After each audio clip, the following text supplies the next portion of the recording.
want you to say anything. You shut up. Keep your mouth shut in my courtroom. Accountant Asia Khalifa is suing her boyfriend's friend, 24-year-old student Talia Dunn, for vandalizing her property and harassment. Talia is countersuing for defamation of character and slander. Order. All rise. Quiet in the courtroom, please. Miss. Help me out. Now, this is case number 471 on the calendar in the matter of Khalifa versus Dunn. Parties have been sworn in, Judge. You may be seated. Ladies, have seats, please. Miss Khalifa, you had a boyfriend whose name was? Terrence. And Terrence left you with a lot of loving memories and a baby. Correct. And Miss Dunn? Yes. You have Terrence. Kind of, sort of. We're still friends. So that's why you two ladies don't like each other, because of Terrence. Would that be a fair statement? Exactly, no. You mean if it wasn't for Terrence, you would like her? No. You wouldn't like her anyway? At all. Did you know her before Terrence? No. So you met her because of Terrence? Exactly. So it's all because of Terrence? Mm-hmm. So the two of you have been feuding, because I have a claim and a counterclaim. Harassment, damage to property, damage to cars, bricks, vandalism, all because of Terrence. So my first question is, where is Terrence? He doesn't want to be part of this. Where is he? He's at home, at work, maybe. What kind of work does he do? He works for an engineering plant. How old is he? He's 28. And for how long were you with Terrence? I've been with Terrence since 1997 for approximately 7 years. So you're still with him? No, ma'am, I'm not. And how old is your child? My daughter is 3. How much child support does Terrence pay you every month? $400. You get it regularly? Yes, ma'am, nonstop. Love it. I do too. So what's your problem with her? Okay. He was cheating on me with her. She's basically just like a home wrecker. Just a minute. Asia, I think you got the emphasis on the wrong syllable, darling. It's not her fault. I'm aware of that. Not her fault. It's Terrence. And yours. Because before you make a baby with somebody, you get married. That's what people do. They don't have sort of an off and on relationship and then say, well, I expect commitment, but he's not committed. Not committed to you until you make a family. Making a family means getting married and then planning and having a child, having a home. Is that reasonable in that order? Did I do it right this time? You did it right. So she's not a home wrecker. You had no home. You only have a home with somebody who you're married to and have a family with. Exactly, which is why I dismissed him too. Fine. So it's not her fault. All right. So let's get rid of the name calling. She's not a home wrecker. Terrence is a bum. Exactly. Good. Okay. So Terrence the bum was fooling around with her. Exactly. And he was probably telling her a whole bunch of stories, like I'm not with her anymore, because he was lying to you, wasn't he? When he was. So would be a fair statement to say that he was probably lying to her at the same time. So now you can continue. Okay, February 12th of 2002, Talia came to my home. When she came to my home, she was real irate or whatever. I specifically told her, you have too many kids to be over at my house tripping with him. What did you come to your house for? Because apparently Terrence was telling her something that he wasn't with me. So every time she came to do her trap checking, he was there. And it made her upset. Oh, so Terrence was telling you that he wasn't with her, is that right? It was the thing with him was what he wanted to leave her, but he knew that she was going to make it hard for him to leave her. So like she did when he finally left. So what'd you go over there for? I didn't go over there.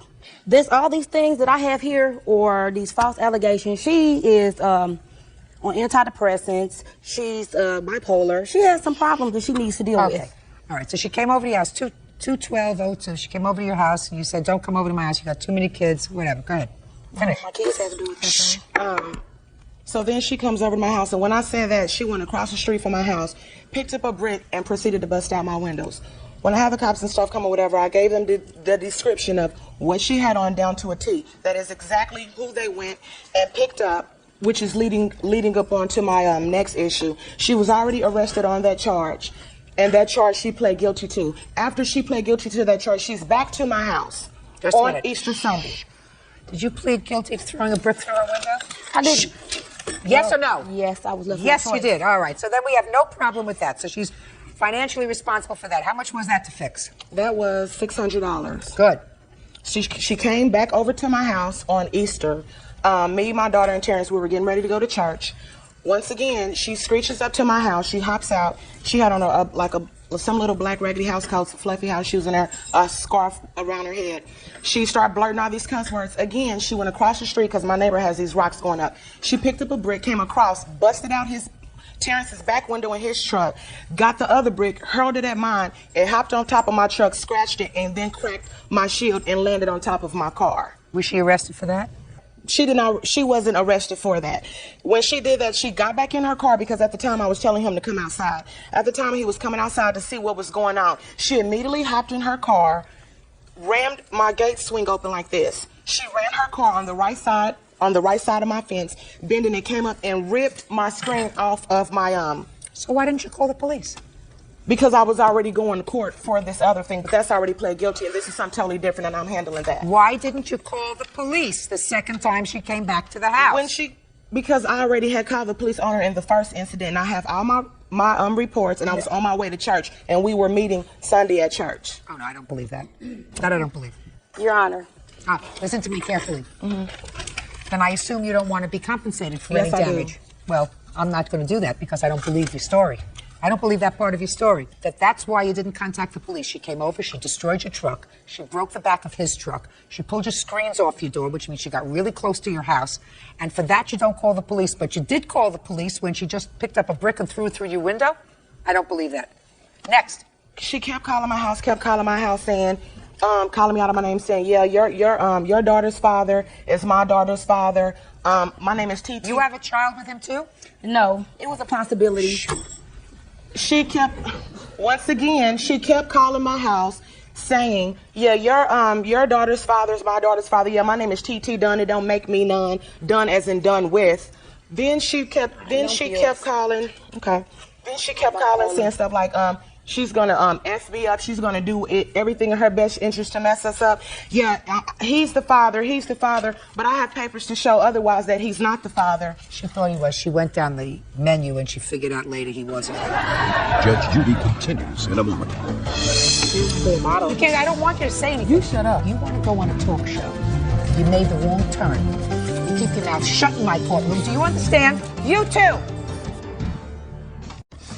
Real cases, real people. Judge Judy.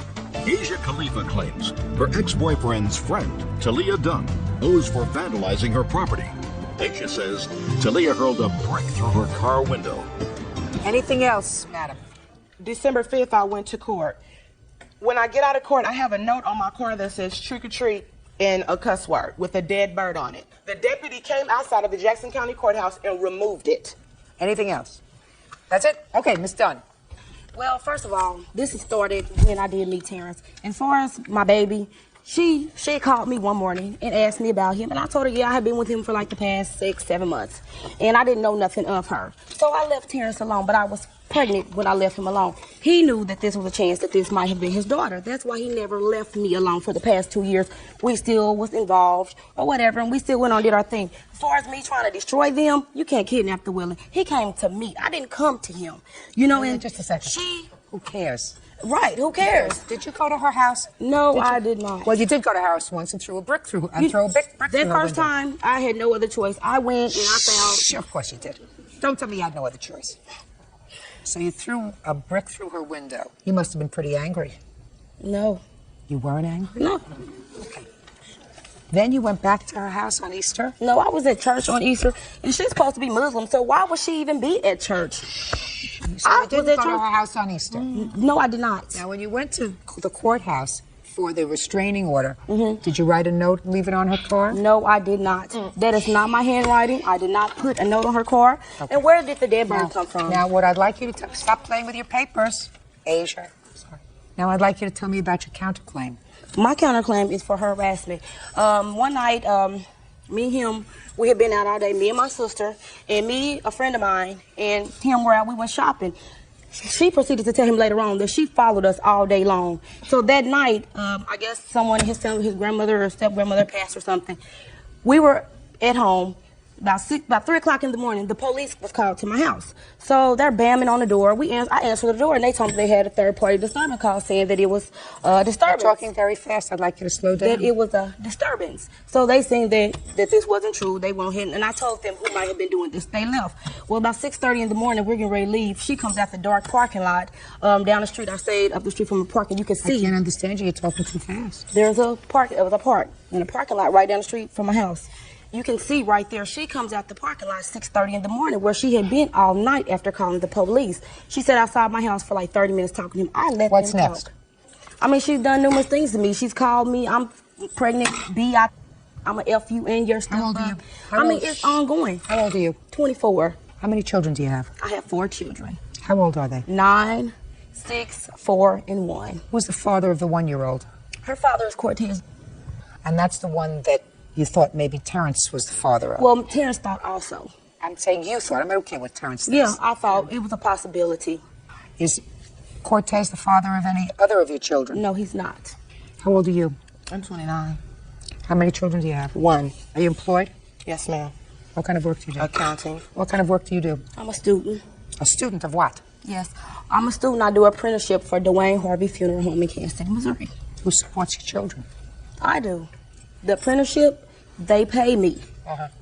But it's an apprenticeship. Listen, ladies, my sense is that each of you has been torturing the other over some worthless piece of protoplasm that we will call Terrence, who conveniently decides that he doesn't want to be part of any lawsuit involving you two women. He's just sitting back and laughing at both of you because you two women are fighting over him, and who knows how many other women are fighting over him.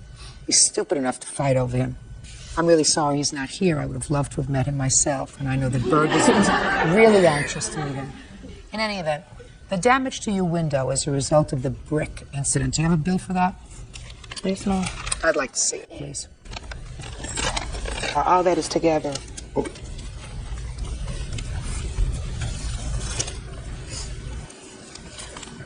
Side glass, black glass lock, and 1 key. What did you need a key for? Because when she broke the window, it jammed to where you couldn't lift my hood up. Judgment for the plaintiff in the amount of $440. Listen to me very, very carefully, ladies.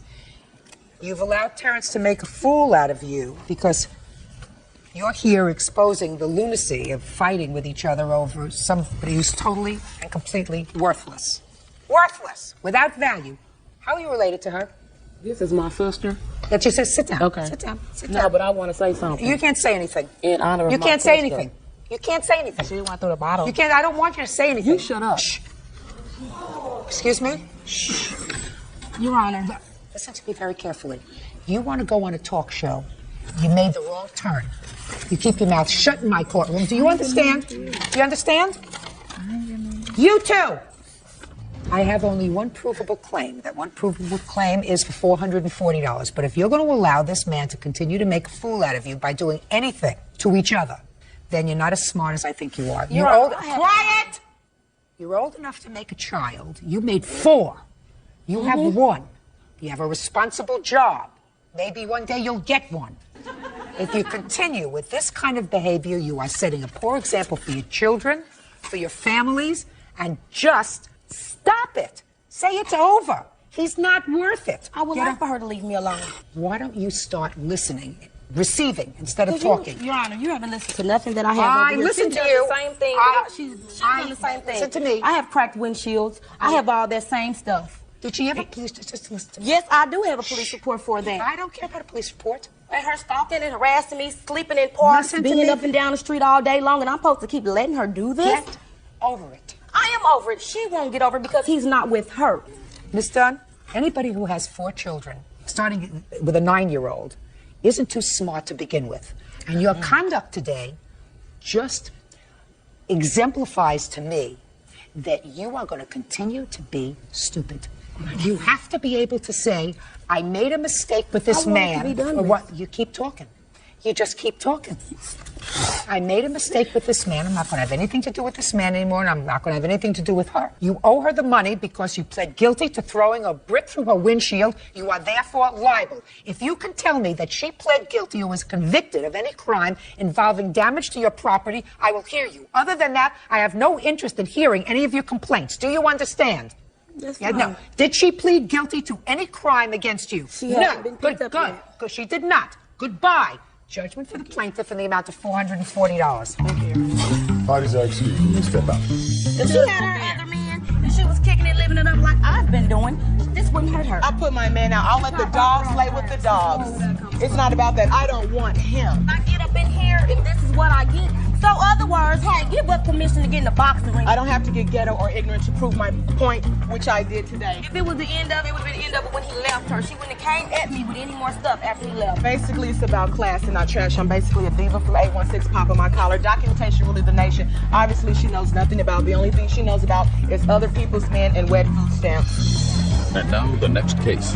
All parties in the matter of Kaufman versus Holly. Step forward, please. Former bartender Nikki Kaufman is suing her former friend, 24-year-old cook Timothy Hullett, for trashing her car while he was drunk. Timothy says Nikki is also responsible because she was the one who served him the booze. All right, I'm going to give you the short version of what I gather happened here. I want you to listen carefully. Unless there is any major discrepancy, we're just going to move on. You work in a bar as a bartender. You know the defendant. He must have been a friend of yours because he came to the bar that evening driving your car. He was in the bar all evening. When the bar closed or when they decided to leave, he got into some difficulty. He went outside, got into your car and trashed your car. I don't care how he trashed your car. He trashed your car. So far, is that correct, Mr. Hullett? Yes, that's correct. Mr. Hullett acknowledges that he trashed your car. And he acknowledges he trashed your car because he was drunk. Is that right, sir? That's correct. His defense is that you, as the bartender, served him too much liquor. And therefore, it is your fault that he got into the car and trashed it. What do you do for a living? I'm a cook in a five-star restaurant. Why would you want to blame somebody else for your stupidity? I'm not necessarily blaming anybody, Your Honor. I'm just saying I do take responsibility for the actions that I've done. Perfect! I'm just saying, though, also, I think that my judgment would have been clearer if I was not that intoxicated. I absolutely agree with you, Mr. Hullett. So a 24-year-old man who works as a chef in a five-star restaurant should know when they've had their limit. Sometimes, You're yes, not Your Honor. 7. What do you mean sometimes? Sometimes There's it's nothing still- genetically wrong with you, is there? Not that I know of. Can I see the cost of repair for your car, please, Ms. Kaufman?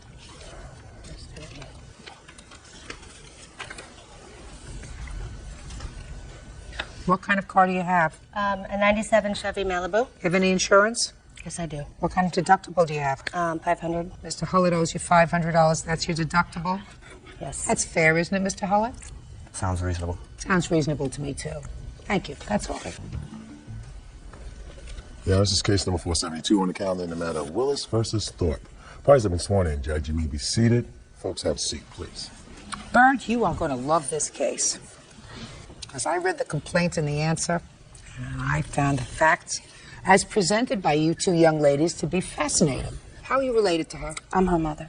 Why don't you have a seat for a minute, please? How old are you? 17. Your mother's close enough, right? You don't feel threatened by me in any way, do you? No, ma'am. That's a big mistake. How old are you? I'm 18. And this is your? Mother. According to your complaint, Miss Willis, the defendant is a friend of yours. An ex-friend, yes. Well, she was a very good friend of yours. And somehow she gave you a couple of checks that she asked you to cash for her. Right. You went into the bank, you cashed the checks for her. According to you, you gave her the money with the exception of $50 Right. that she had owed you from previously. And then you were notified that these were stolen checks by your bank, and your account was charged for the money, and you want her to pay you back. I do. Now, I couldn't quite get everything that you were saying, Miss Thorpe, but according to you, you had stolen the checks, but she stole them from you. 2 checks. And you have no idea what she did with those checks. Is that right? That's right. So why don't we start with a story like once upon a time. Once upon a time, I was driving in the car with my friend. Well, no.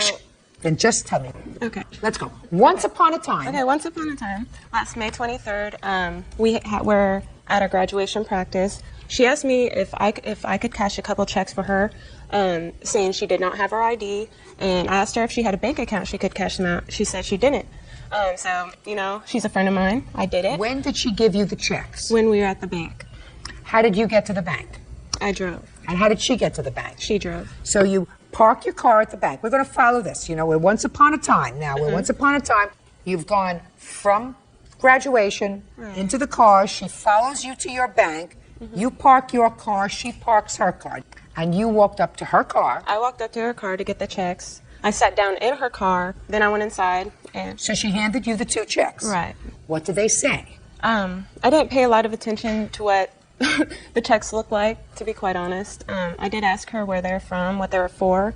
She told me that they were back child support from her boyfriend's ex-wife. At any time previous to going to the bank, did you discuss with her how much the checks were for? I think I asked her when we got there. They're for $47 each, and I left. When you looked at the checks, was that the first time you saw what the amount was? I don't remember whether I asked her at the graduation practice how much they were. Well, you're not a stupid person, are you? No, I'm not stupid. I honestly just You're not don't a stupid remember. person because you have a bank account. How much money did you have in your bank account? At the time, I had $603. And I So had if some somebody big had savings. asked you to cash checks for them in the amount of $2,000, you couldn't have done that, right? Right. So you had to have asked, well, how much are the checks for? I don't remember.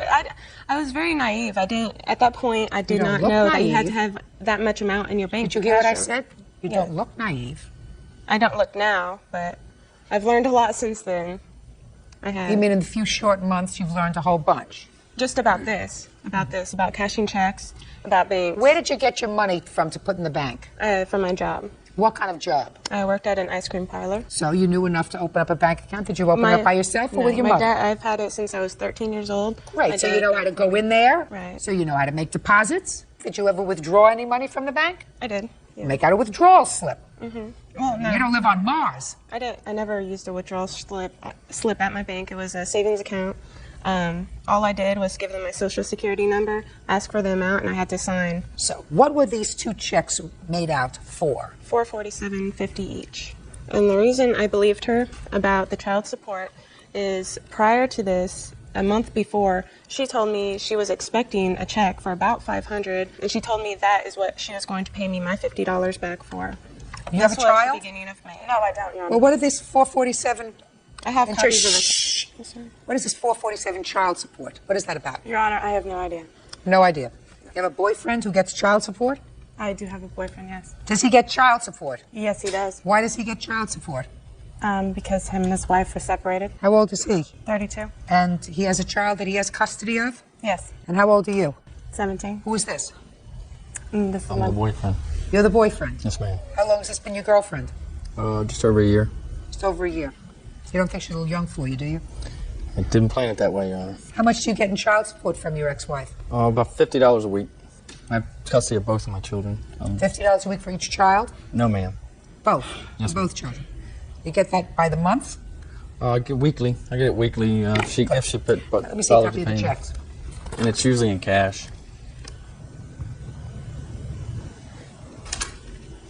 Your Honor, Eric was the person that the checks were stolen from.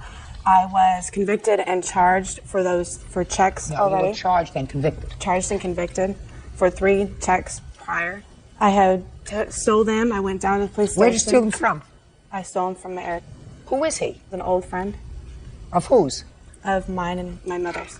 How did you get his checks? I went over there one day and I found them laying outside, right next to his truck, like they had fallen out of his truck, and I picked them up. Why? Stupidity. And what'd you do after you picked them up? I had gone and cashed a few checks, and many did you cash? I was charged with 3 of them. Judge Judy continues in a moment. Tiffany, that's her, with the belly button showing, advised that Stephanie wanted $50 to cash them, and she was given that amount. Real cases, real people. Judge Judy. Stephanie Willis says former friend Tiffany Thorpe owes for 2 checks she cashed on her behalf. Stephanie says the checks turned out to be stolen. You walked into the bank, Miss Willis, Right. and you see these checks that are made out for $447.50. Right. They're not made out to anybody. No, they were not made out to anybody. At the time, I was having a conversation with the teller at my bank. I was in a hurry to get somewhere, but I asked him. I got up, going out to ask Tiffany to sign them and ask why they were not made out to anybody. I turned around at that point and asked him if it would be all right if I did it myself or Why? if it would matter.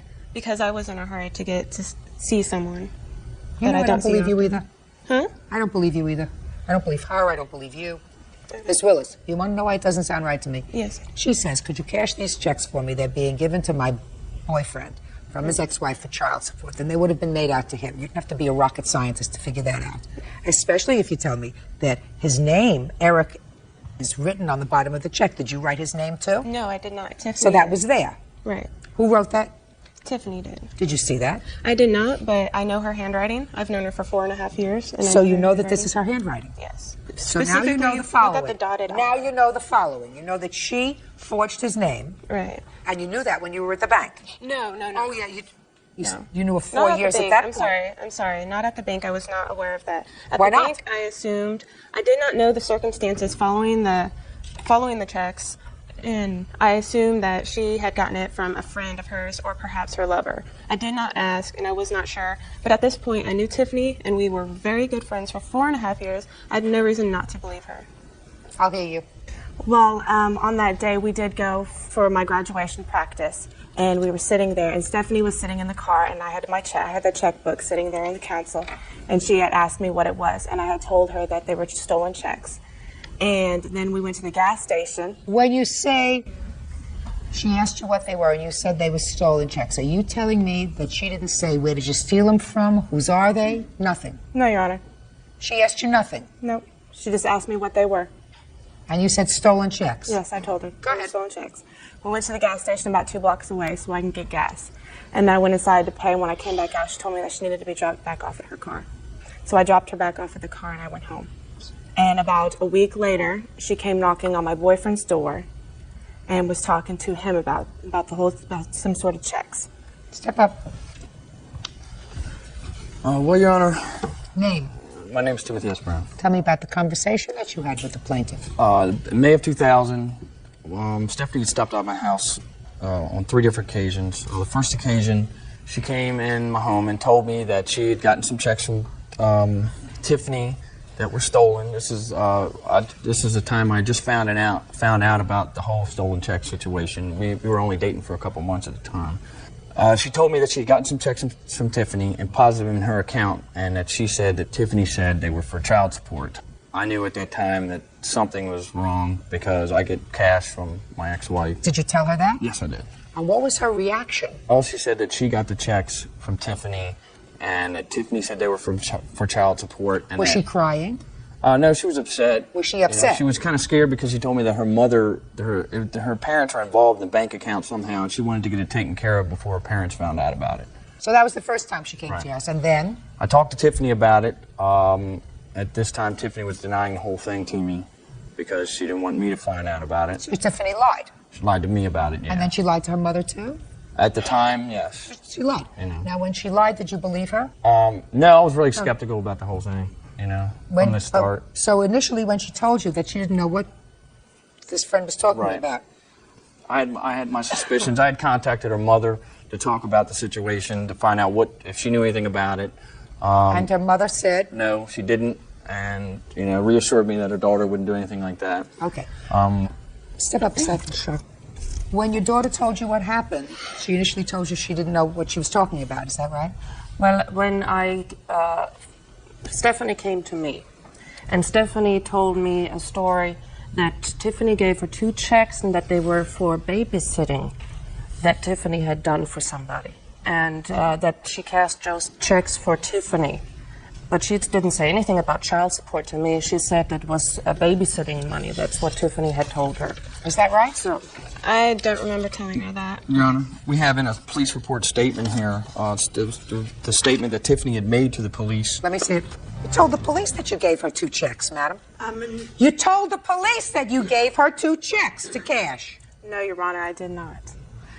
Your name is Tiffany, isn't it? Yes, ma'am, it is. Tiffany advised that she had given 2 checks to a Stephanie Willis for her to cash. You mean the police made a mistake? When I went and confessed to the police officers that I had taken the checks from Eric, they had asked me that Stephanie's checks were not in the bunch because the checks had never cleared his bank. I'm asking you a question. The police wrote this down. Tiffany advised that she had given 2 checks to Stephanie Willis for her to cash. is what you're telling me, that the police either mistakenly wrote this down or that you lied to the police. I told the police officers that I had not given Stephanie any cash. So that, according to you, the police officers wrote it down. Put your hand down.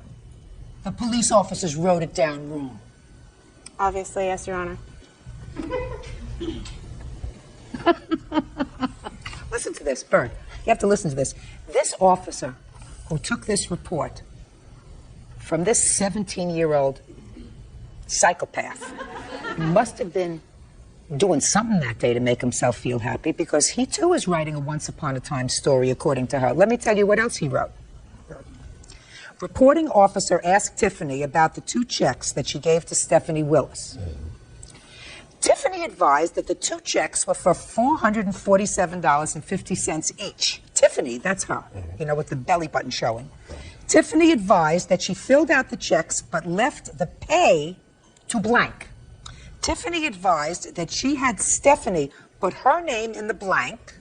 Tiffany advised that Stephanie cashed the checks and gave her the money. Tiffany, Miss Exposed Belly Button, advised that Stephanie wanted $50 to cash them, and she was given that amount. But the $50, which... Shut! Okay. Is she getting therapy? Is she in therapy and counseling? After all this happened, I had 3 counselors involved, as a matter of fact. Does she live at home with you? Yes, she does now. And what about him? Well, actually, let me tell you the whole story. Dying to hear this story. I thought this was easy. Actually, I was very much against this relationship because of That's the a very great good age thing. difference. And at one point, I even got the authorities involved. I called social services, got a counselor involved, and I tried everything in my power to keep them apart. The only thing that accomplished is put a wedge between my daughter and my relationship. So I decided the worst thing I could have done was to try to interfere with that relationship. And so I choose not to any longer interfere with it at all. Okay. But she's living at home? Yes. What about him? He is staying there temporarily. In your with house? his 2 children, yes, actually. You know, there's one thing about not interfering, and there's another thing, and, you know, she's 17 years old. Right. I don't believe her mother is responsible for this $950. Correct. And since she's 17 years old, I cannot find her liable. Do you understand that? Mm-hmm. Do you understand?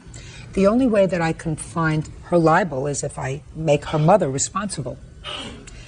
I believe you. I believe that you got suckered in by her.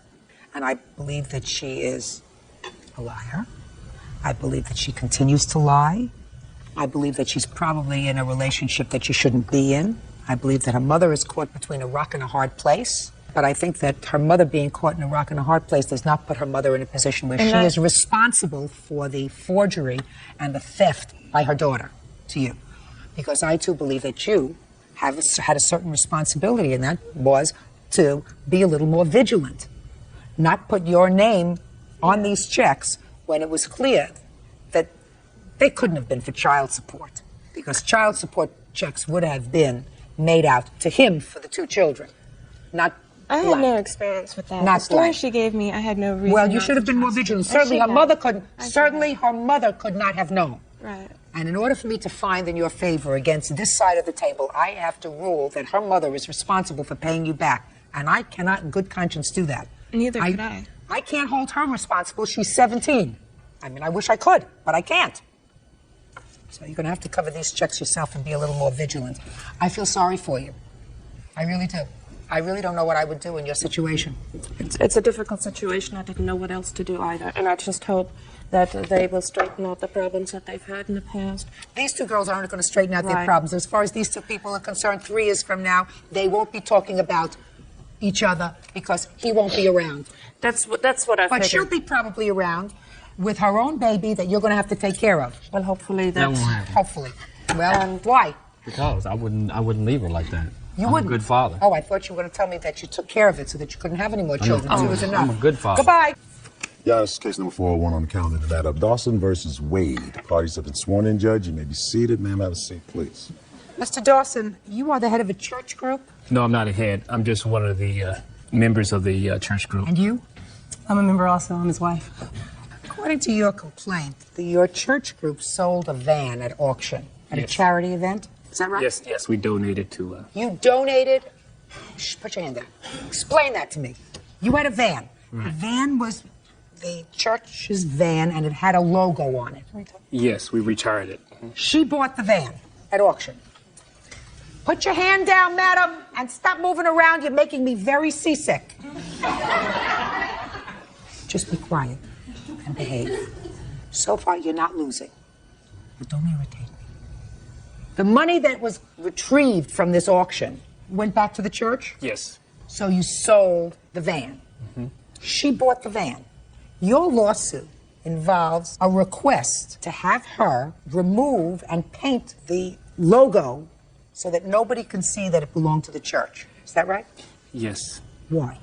Reason being is that we have an outreach ministry that we do a work out in Los Angeles County, and our name is vividly seen in the neighborhoods, and that's the reason And why. it was on the van. Yes. You have a picture of the van? Yes, I do. Let me take a look at the picture of the van with the logo on it.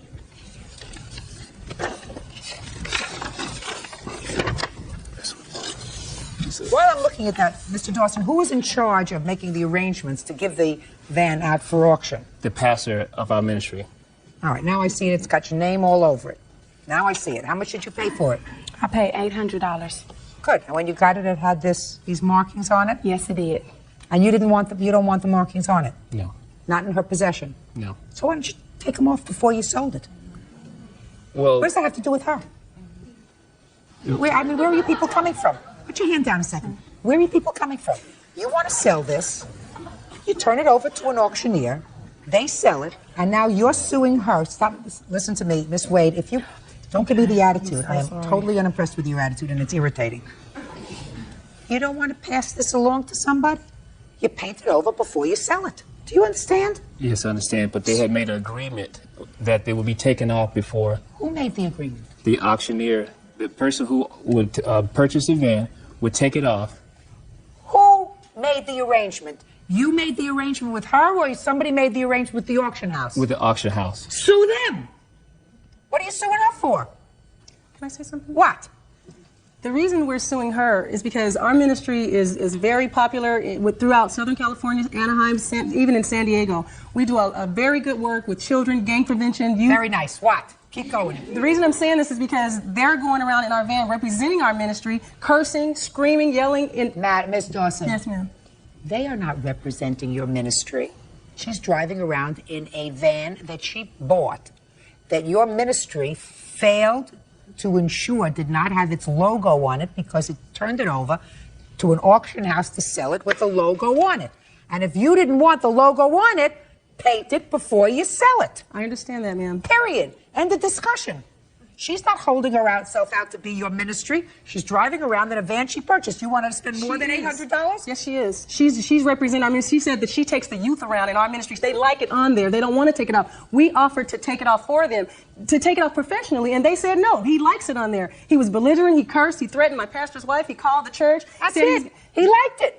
Yeah, but it's he liked it. representing It's our folk ministry. art. It's representing our ministry. We get calls from all over the Southern California area, from Torrance to Los Angeles, complaining that how could our ministry do something like that, curse with children around. We don't do that. They're misrepresenting our ministry, and they won't take it off. Who would want to drive around with a Youth Action for Christ Jesus sign when they don't even represent Christ? We represent Christ. Let me, madam, give you an example that maybe you will understand. Yes, ma'am. The Beatles used to tour this country on a bus. Yes, ma'am. And they had the word Beatles on the bus. Trademark. Now, let us say at the end of their tour, they decided that they had no further need for this bus, and they were going to sell it. And they put an ad in the paper. Take away the third party, the auction house. They put an ad in the paper. I see this ad and I say, gee, I would really like to have a Beatles bus. I'd like to have a bus that I knew the Beatles drove around in, that had their name on it, that had their pictures on it. I want that. And I'm prepared to spend the money for it. So I answer the ad. They say the bus is $25,000. I say, sold. That's what I want. I want to take my kids touring, my kids and my grandchildren. I want to be stuck in a bus with my grandchildren.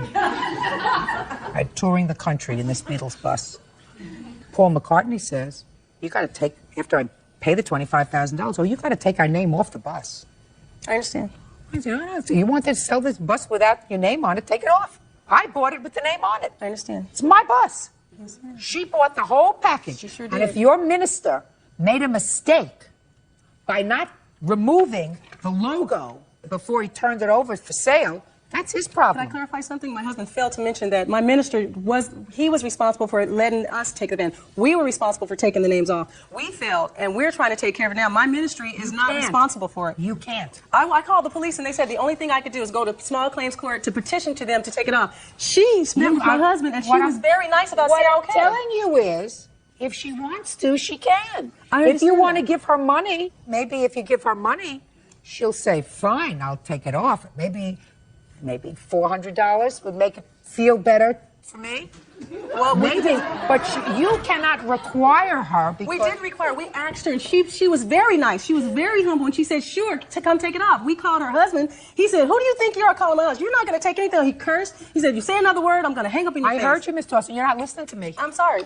You're not listening to me. If it was your responsibility, you didn't take care of your responsibility. You can't clean it up now. I'm telling you cannot require her to take off the logo from the bus because you don't like the language she uses or somebody uses when they're in the bus driving around. You cannot require her It's to not do just that. the language. I don't care what it is. I don't care if she was mooning people when she was driving around with your bus. I understand You that. cannot require her to do it.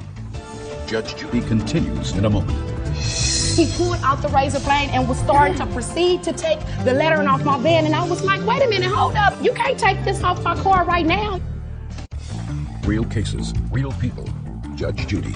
Anthony Dawson and his wife Kimlin are suing Danye Wade for misrepresenting herself as part of their ministry. The Dawsons say Danye purchased a van from their church and refuses to remove the logo. Now, you may pay her and say to her, listen, let's enter into an agreement and perhaps I will, I'll did give do you that. money. You want some money to remove this from the bus? Yes, if they want. Just a minute. Okay. Here we go. How much money do you want? I want 15 for it. 1,500 for it. Well, you only paid 800. Can I explain why? No, just a minute. You only paid 800. So explain to me. Explain to me why you want 15. You know, you're going to. Let me explain to you. You're going to get nothing Okay. because okay, what I'm trying to do is to make an arrangement that will satisfy everybody. It Okay. would have to be a voluntary arrangement. Do you understand? Not something that's loony. Okay. So, if you want some money so that they will paint it, give it a nice fresh coat of paint, that sounds reasonable to me. Okay, but may I explain to you the reason why I want 15 for it? Sure. Okay, because first of all, when I bought the van was $800. I paid $400 to register the car. Didn't have a problem. When I bought the van, my intentions was to take the lettering off because I didn't want it. I wanted to paint it one color, and I couldn't afford it. I just didn't have the money to buy it. Okay, one day I was shopping at a store. I came out my store to this man right here, this minister, at my van, doing something to my van. Okay, when I got to you wasn't even there. Oh, yes, What she you was. got? Open your Just hand, a it second. was him Put your and hand some down. little girl. Okay. Listen to me. Okay. I'm You sorry. say I'm okay. sorry. Okay, so I don't want you. Okay. I don't want you to talk to them. You talk to me. Okay. You understand? You came out of a store. What was he doing to your van? at that time, I didn't know what he was doing because when I walked out the store, I could see him at the van, and as I got closer to the van, he was walking away. And then when I got to the van, me and my son, he walked towards me, and I asked him what was he doing.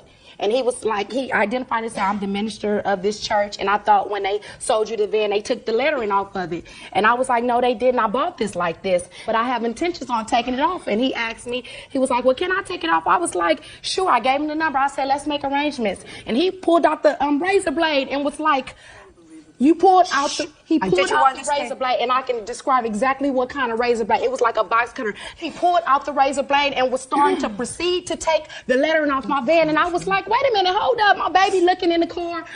He looking out the window. I'm like, you can't take this off my car right now. You cannot do this. We have to make arrangements. I just told you to call me. I jumped in my car. I pulled off. I went home. I told my neighbors and everything. I was like, you won't believe what just happened to me. Now Okay, I understand. I'm sorry. So, just a second. I'm like, you won't believe what just... Okay. Miss Wade, now you told me what happened. Now, you're moving around, you're making me very, very dizzy.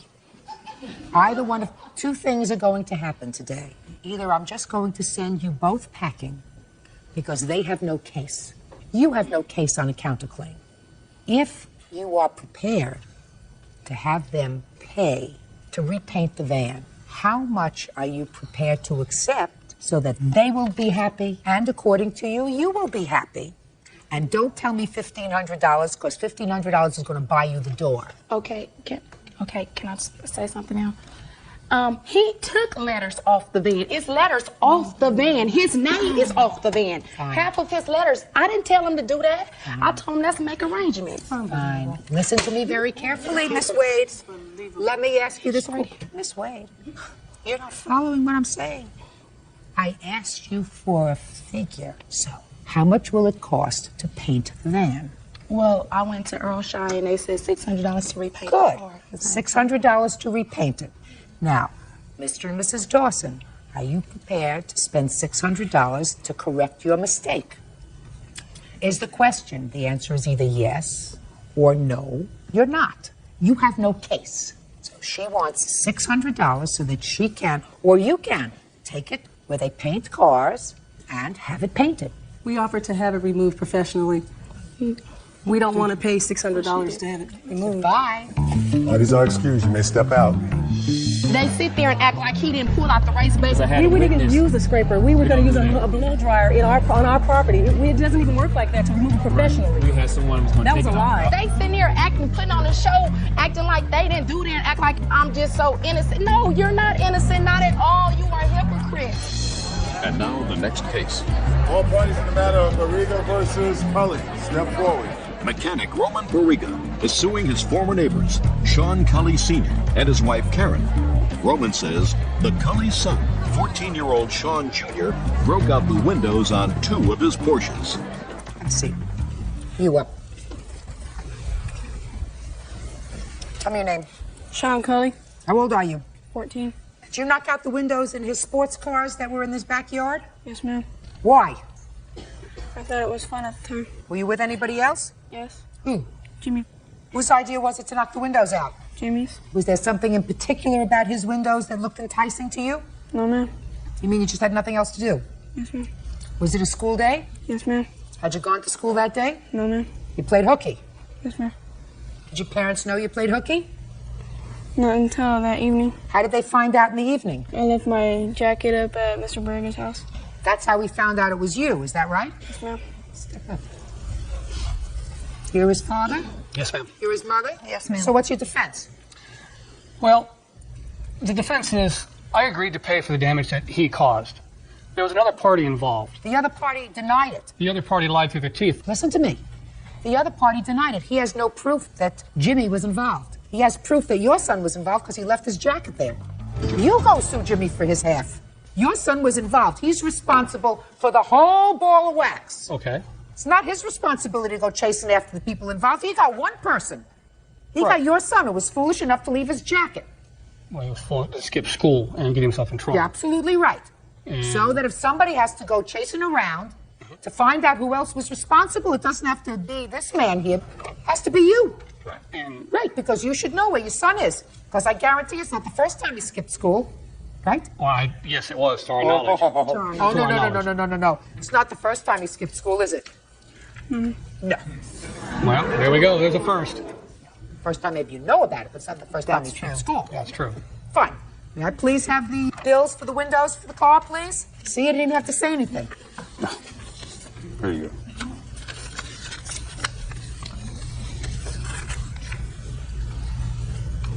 What is it all together, Mr. Bariga?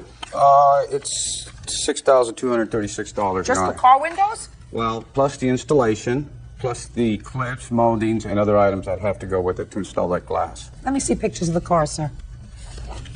There you go. Just a picture. Just pictures. How old are these cars? One is a 72, one is a 74, Porsche 914, Your Honor.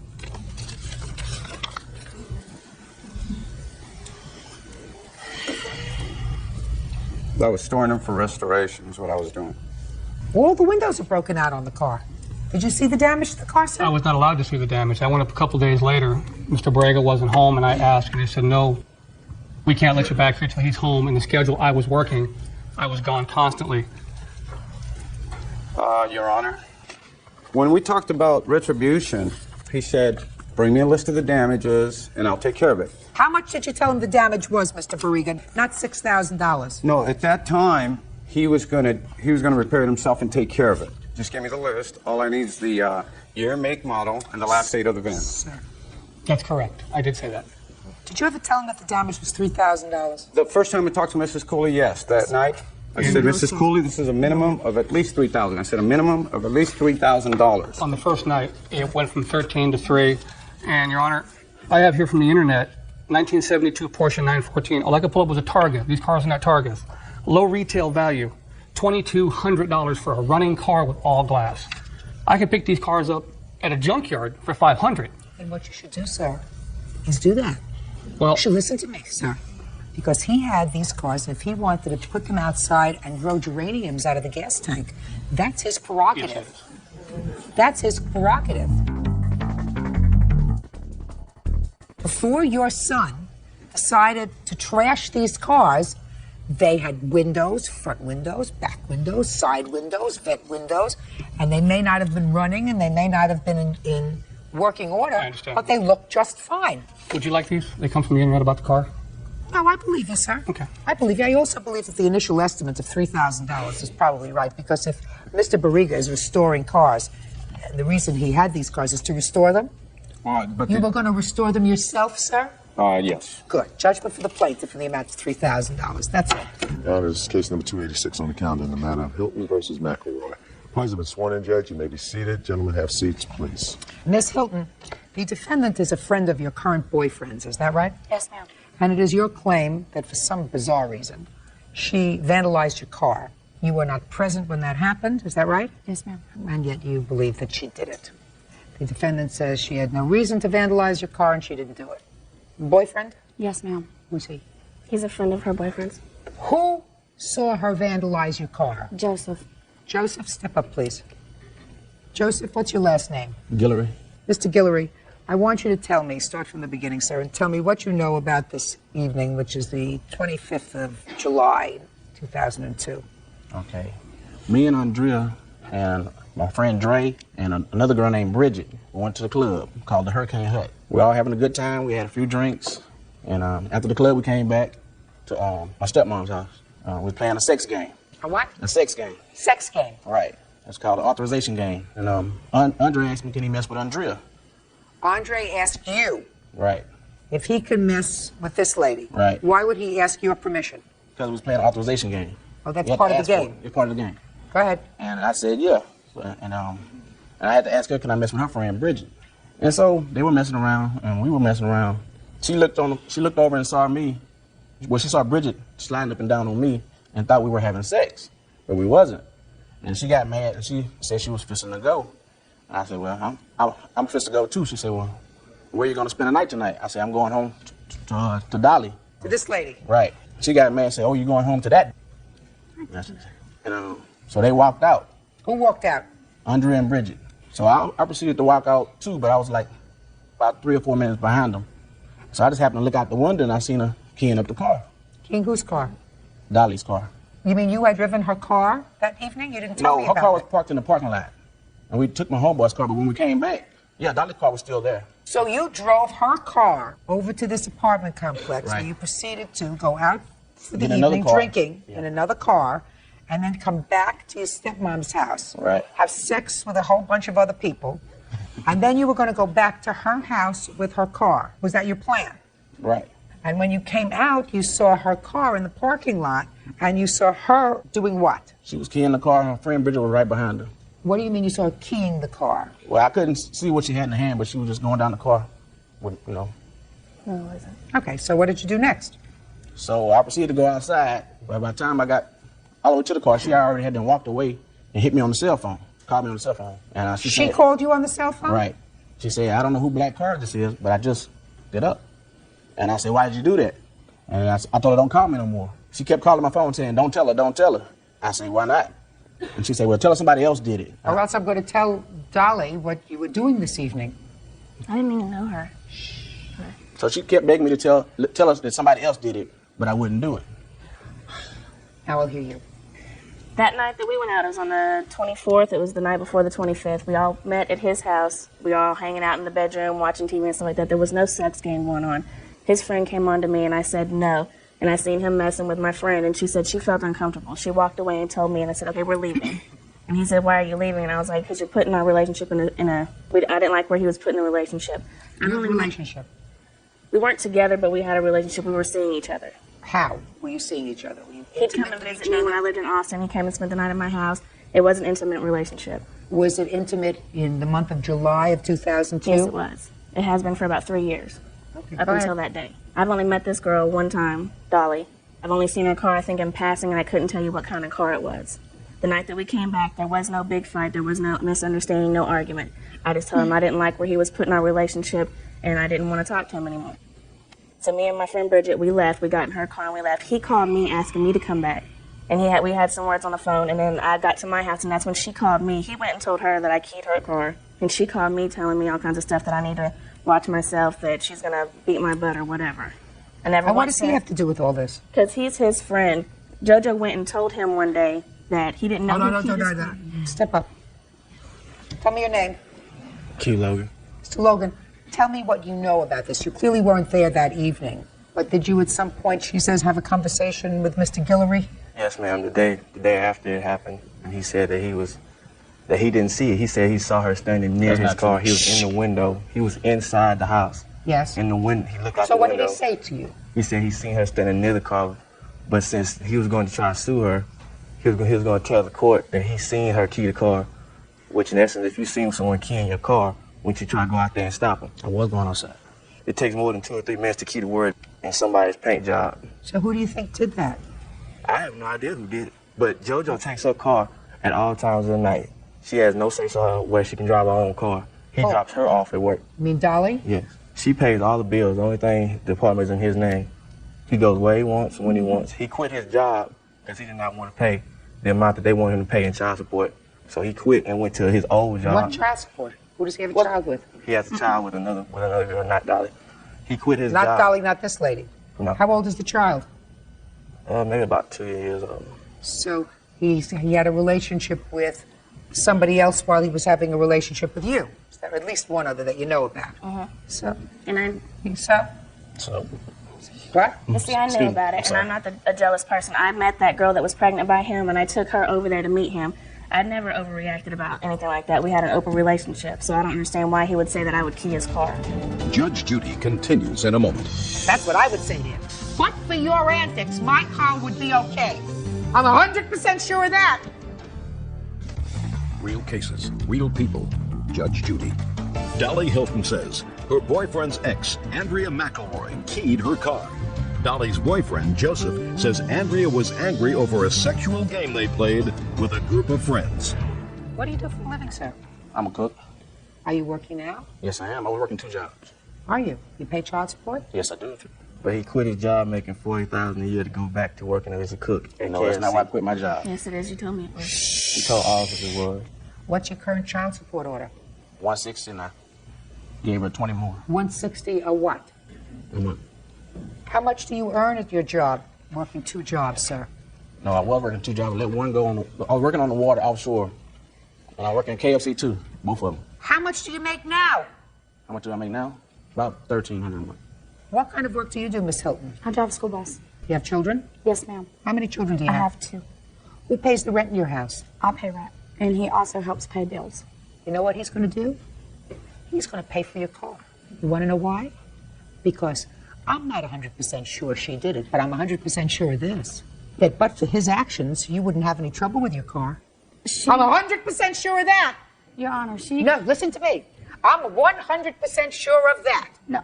I know that I'm not convinced by the required quantum of proof that I need to be convinced by that she keyed your car.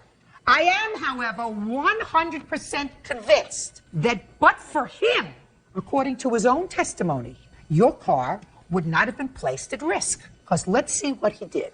He took your car to go out with a bunch of other friends to a club without you. Now, that may be okay. Let's say that's okay. That you said, listen, you want to go out for an evening, go out for an evening. Mm-hmm. I can't believe that you would say go out for an evening with an old girlfriend, or a girlfriend who we had been intimate with for 3 years. Can't believe that he actually told you that. But maybe he did. Maybe I'm that old-fashioned. But let's say he didn't tell you. And then from the club, he went back to somebody's house where, according to him, they decided to have a party and play sex games. That's according to him. She said it didn't happen. But let's say I believe him. And it all got very unseemly. And then she got annoyed and she went outside. And maybe she keyed your car, and maybe it was the mother of some other one of his children who keyed your car. Maybe it was somebody else. But one thing I know for sure, but for his total lack of morality, your car would not have been damaged. So he's going to pay for it. See, he's going to pay for it. And I suggest that you make up your mind. Either he pays for your car and you say, because that's what I would say to him, but for your antics, my car would be okay. So either get your behind out of here, away from my 2 children, because you are nothing but a lowlife, and I don't want you, Mr. Lowlife, near my children, or fix my car and straighten up. You got it? Your case is dismissed. Period. End of discussion. She's got nude pictures of herself laying all over Houston. If he wouldn't have come in here and tried to lie, I'm sure things could have been worked out. She was trying to act like a good girl. We got pictures right here showing she was a bad girl, butt naked and stuff. Yeah, this is case number 408 on the calendar in the matter of Baker versus Baker. Parties have been sworn in, Judge. You may be seated. Mrs. Baker, the defendant is your former husband, and I gather from your complaint that despite the fact that you are divorced, you still maintain a relationship. Is that correct? Well, you did at the time of this incident. Is that right? Yes. You allege that Mr. Baker assaulted you. You want him to pay for the medical expenses as well as lost wages and pain and suffering as a result of that assault. Mr. Baker says the truth of the matter is that you assaulted him, and despite the fact that he did not sustain any physical injury that required treatment, he was in fact arrested, as you were, and he wants you to pay for all of his out-of-pocket expenses, including his attorney's fees. That is his counterclaim. So I'd like you to tell me, Mrs. Baker, your version of the events of the 15th of September. Okay, September 15th was a Sunday. We were home watching football. My oldest daughter, had come into town from her boot camp. And How old is she? She is 19. There's animosity between my daughter and Mr. Baker from a previous assault that he assaulted her. Anyway, we were bringing up the fact that I wanted Shauna to come over and visit, and he didn't want her in the house. She came over to make peace. She had actually come to the house? Yes, and I said to him, my daughter wants to make peace with you. Would that be okay? And he got very upset and said, no, you were supposed to give me 24 hours notice if she's going to be around, and she needs to leave. And so she left? Yeah, so she left. Okay. So we continued with the football. I apologized to him. I was trying for him not to be mad. I always have to make sure he doesn't stay mad. And he started calling her just horrible names, and I begged him to stop. I actually was on my knees in front of the couch pleading with him, please stop saying all those horrible things about her. I slapped him on his face, and I realized that I shouldn't have done that because now I'm going to get in big trouble. And he did come up. He got me into a chokehold. At one point, I was actually sitting on the ground. He had me in a neck hold. He had his fist right over top of me, and he said, do you want me to finish this right now? And I stopped talking because up until then I was calling him a coward and that he only bullies girls, and he bullies my daughter and bullies women, but he never bullies any men. So anyway, he pushed me back down. My face went down, and I never saw it coming. I never got a chance. And he kicked me in the face and just threw me back. Blood just started gushing out. I leaned over the coffee table. I vomited blood. And I asked him, do you want to call the police or do you want me to call the police? And he ran and hid. What kind of injuries did you sustain? They took me to the hospital. I have a broken nose. The broken nose, a concussion. You have a hospital report? Yes.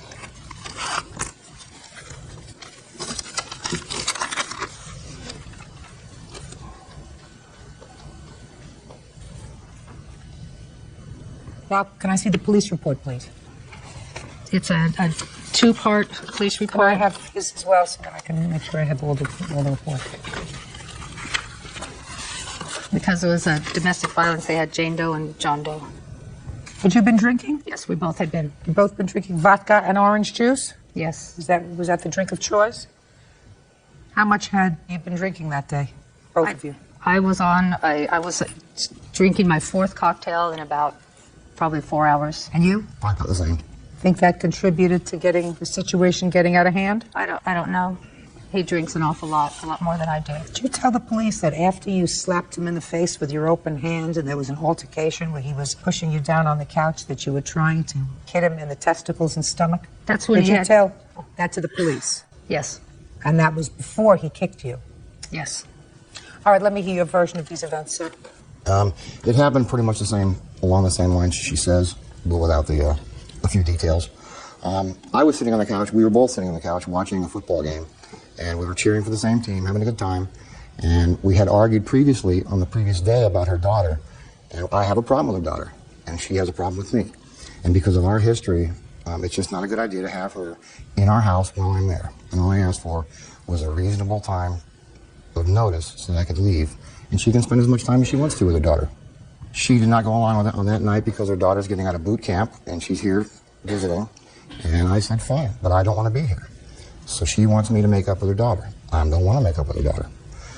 She made a false statement against me and told the police that I assaulted her 6 months ago, when in fact it was her and my wife that got into the fight. I don't want her in my house. Gotcha. Period. Okay, so what happened after your wife slapped you? She didn't slap me, Your Honor. She punched me in the jaw. She punched me there. She punched me a second time in the shoulder. So she grabbed my back. Then she grabbed my wrist. She threw me to the floor. I got a rug burn on this knee. Then as I was attempting to stand up, she grabbed me again. I have photos of that also, of everything, of my injuries.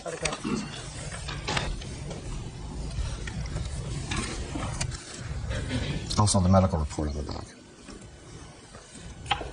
All of these things happened before her nose was injured. Judge Judy continues in a moment. Here, you said, so I lightly slapped his mouth to try to stop him. That sounded to me like you went like this. Oh no, don't say those things about Shawnee. Well, what you really did was haul off and slug him. Real cases, real people. Judge Judy. Deborah Baker claims she had a knockdown, drag-out brawl with her estranged husband, Bill Baker. Deborah says that's when Bill kicked her in the face. Mr. Baker, your wife doesn't have a lawsuit, at least a viable one, because she started it. She hit you first. She hit all of them. Well, she hit you first, she hit you second, she tried to kick you, she tried to hit you in your stomach, she tried to hit you in your testicles. She acknowledged that to the police. She had had a little bit to drink. The fact that she ended up with a broken nose, that's unfortunate, but that's the way it goes. When you start a fight, sometimes you get the worst of it. You understand that, Mrs. Baker? You started the fight. I slapped his mouth. I don't care whether you slapped his mouth. Okay. I mean, even here, even in your complaint that you filed here, what you did was minimize what you actually did. I assumed that because you knew that I would be looking at the police reports, you came clean. But here you said, so I lightly slapped his mouth to try to stop him from saying the horrible things. That sounded to me like he went like this. Oh no, don't say those things about Shawnee. Well, what you really did was haul off and slug him. No, I did not punch him. I did not punch him. Whether you slugged him with an open hand or a fist, that doesn't make any difference. You hit him first. He's going to tell me that he didn't mean to kick you, that you were struggling and, you're trying to bite him on the toes, I think is what he says here, and that his foot extended and he kicked you in the face. But even if he kicked you in the face, after you slapped him, you can't complain because you got the worst of the fight. That's what happens. You put your hands on somebody first, you get the worst of the fight. You don't come to court and say, now you got to compensate me. You don't waste my time with that. The only question is, you have no lawsuit. The only question is whether he does or not. Because you started this fight, you were furious, and you weren't about to let it go, and you told the police, amongst other things, that you weren't begging him to be nice to Shauna, which is what you tell me in your complaint. You were calling him all kinds of names. You called him a wimp, you called him all kinds of other names before you got kicked. Yes. Well, and I don't think that gives him the right to kick me when my face is down. I want to tell you something. Where was his face when you slapped him? He was sitting on the couch. You make a difference whether your face is down or whether you're sitting on the couch? He was looking straight at me. He was calling. Mrs. Baker, let me tell you something. You don't get any special compensation here because you're a woman and you got the worst of a fight. You started it. You put your hands on him first. You don't get rewarded for that. Case over. Now, you have a counterclaim. You have a counterclaim because you want Mrs. Baker to compensate you for what you spent as a result of being arrested that day. Let me see. Because that sounds viable to me. I don't know why you were arrested. I have no idea why you were arrested. Well, I know why you were arrested. You were arrested because she looked worse than you did. What happened with these cases? They were both dismissed? Yes. Yes. Both decided not to follow through with them. Is that right? It wasn't our choice. It was the attorneys, city attorneys. Maybe it's afraid of city attorney's political future. I am not. I don't like domestic violence in whatever form it takes. But that doesn't mean that only women can be the victims of domestic violence. Men can be the victims of domestic violence as well. And unfortunately, this is a case where he was the victim of domestic violence. He was defending himself from you. You were out of control. You were out of control according to what you told the police. According to what you told the police, first you hit him. Then you try to hit him in the testicles. You try to hit him in the stomach. And after that, he kicked you. That was to get him to get After out that, of the headlock. He had me in the headlock. After that, I was grabbing. he hit you. He kicked you and hurt you. That's what happened.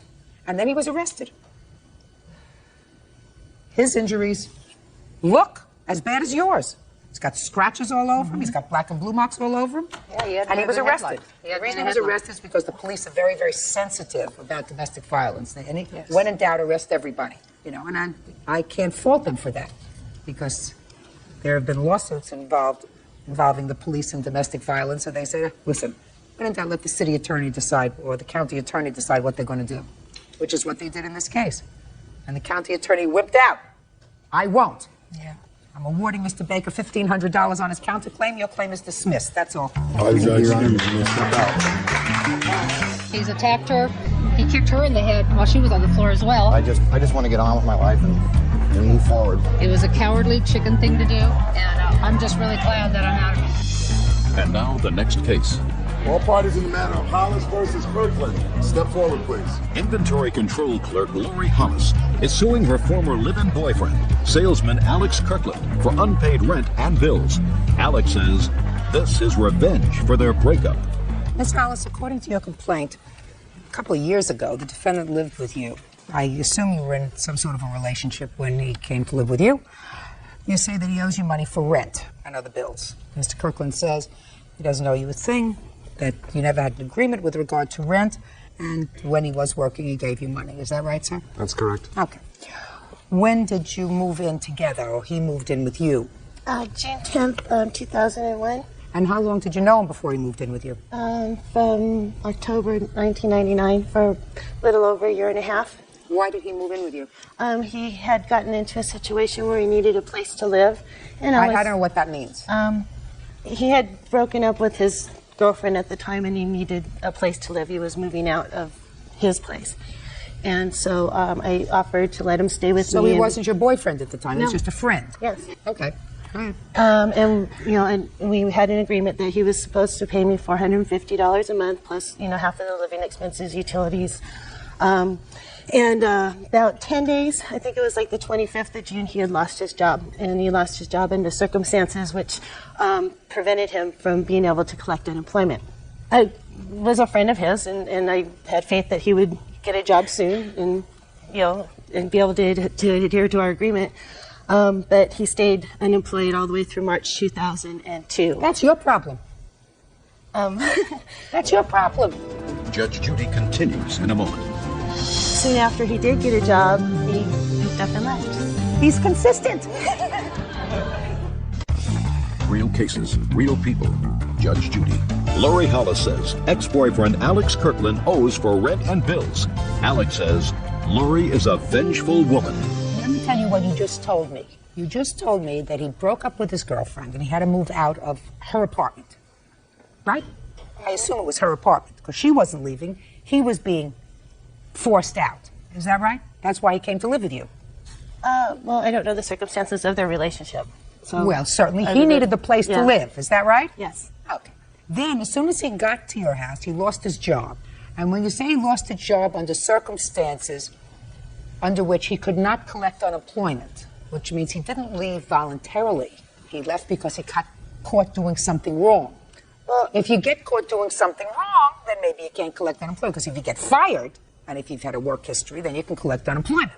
So now you have faith in him that he's going to get a job, but he doesn't get a job. So you can, if he's just your friend, you say to him, toodaloo. Well, but you decided not to. So why are you here a year and a half later looking for rent?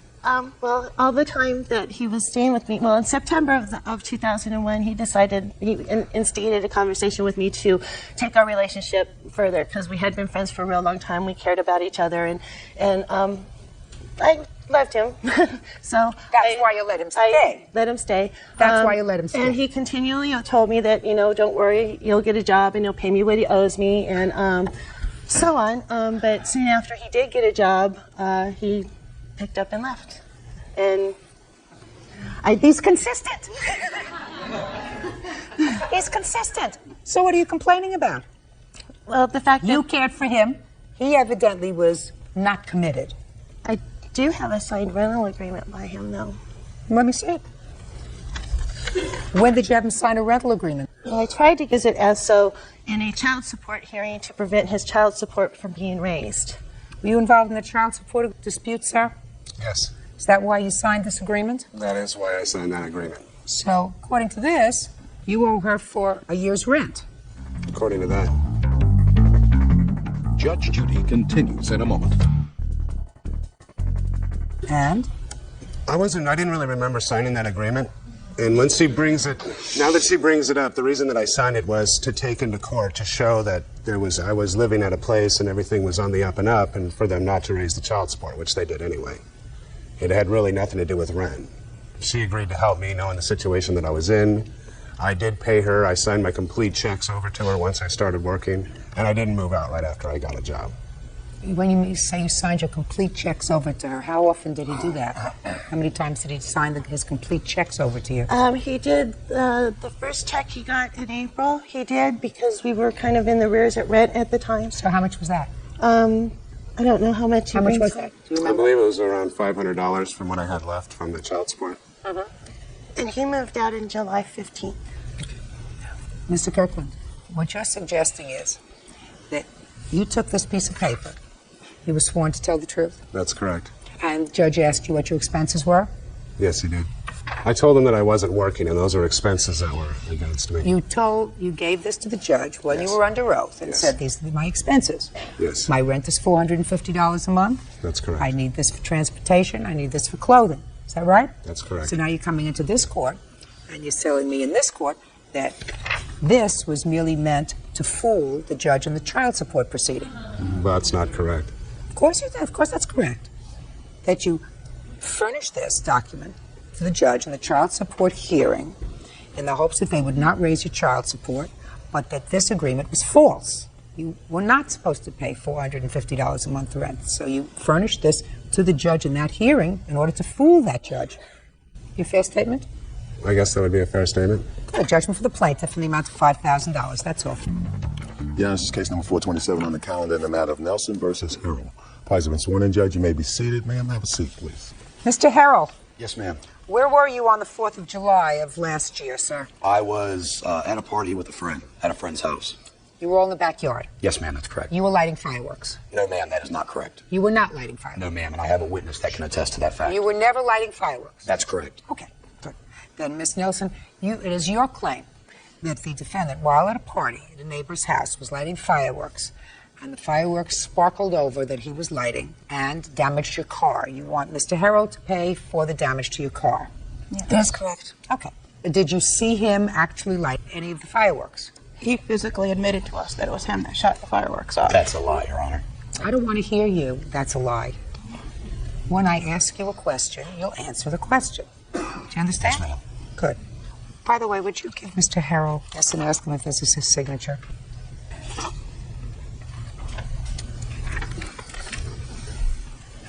There's your signature on the answer, sir. I'd like you to leave that with Mr. Harrell over there, please. Thank you.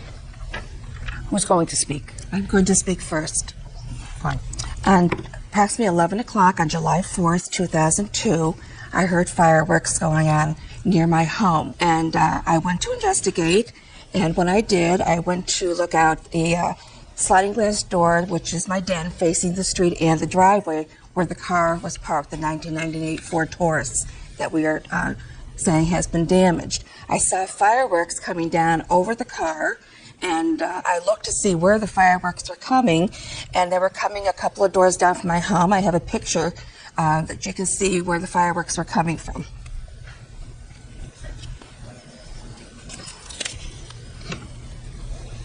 Are you behind the fence or in front of the fence? I'm in. My house is in front of the fence, Okay. and the fireworks were coming from behind the fence. Okay. And I also want to add, at the time that the fireworks were being shot, that tree that you see was in bloom, and the fear of that tree being caught on fire that close to our homes was also causing me to be very worried that, you know, a fire could catch onto my house. Who was the neighbor? The neighbor, his name was. I want to give you a sheet of paper that he gave me his name, address, and phone number on, and also is standing by a phone right now if Judge Judy would like to call him, and he will confirm that Kevin Harrell was at his home and he was the one shooting the fireworks. Just tell me what you saw. Okay. May I see the picture that she gave you? Sure. Okay. What I saw, I walked over, I am disabled, I walked over to the house, and when I got to the door, Kenneth McLemore identified himself, and his girlfriend was there. And the door inside? Inside, yes. They were inside? They came to the door, they were inside. When I told them what was happening, they apologized, and they said they would go and tell Kevin to stop shooting the fireworks, and apologized for it, and said that they had told him not to shoot the... Okay, seriously, I'm sorry.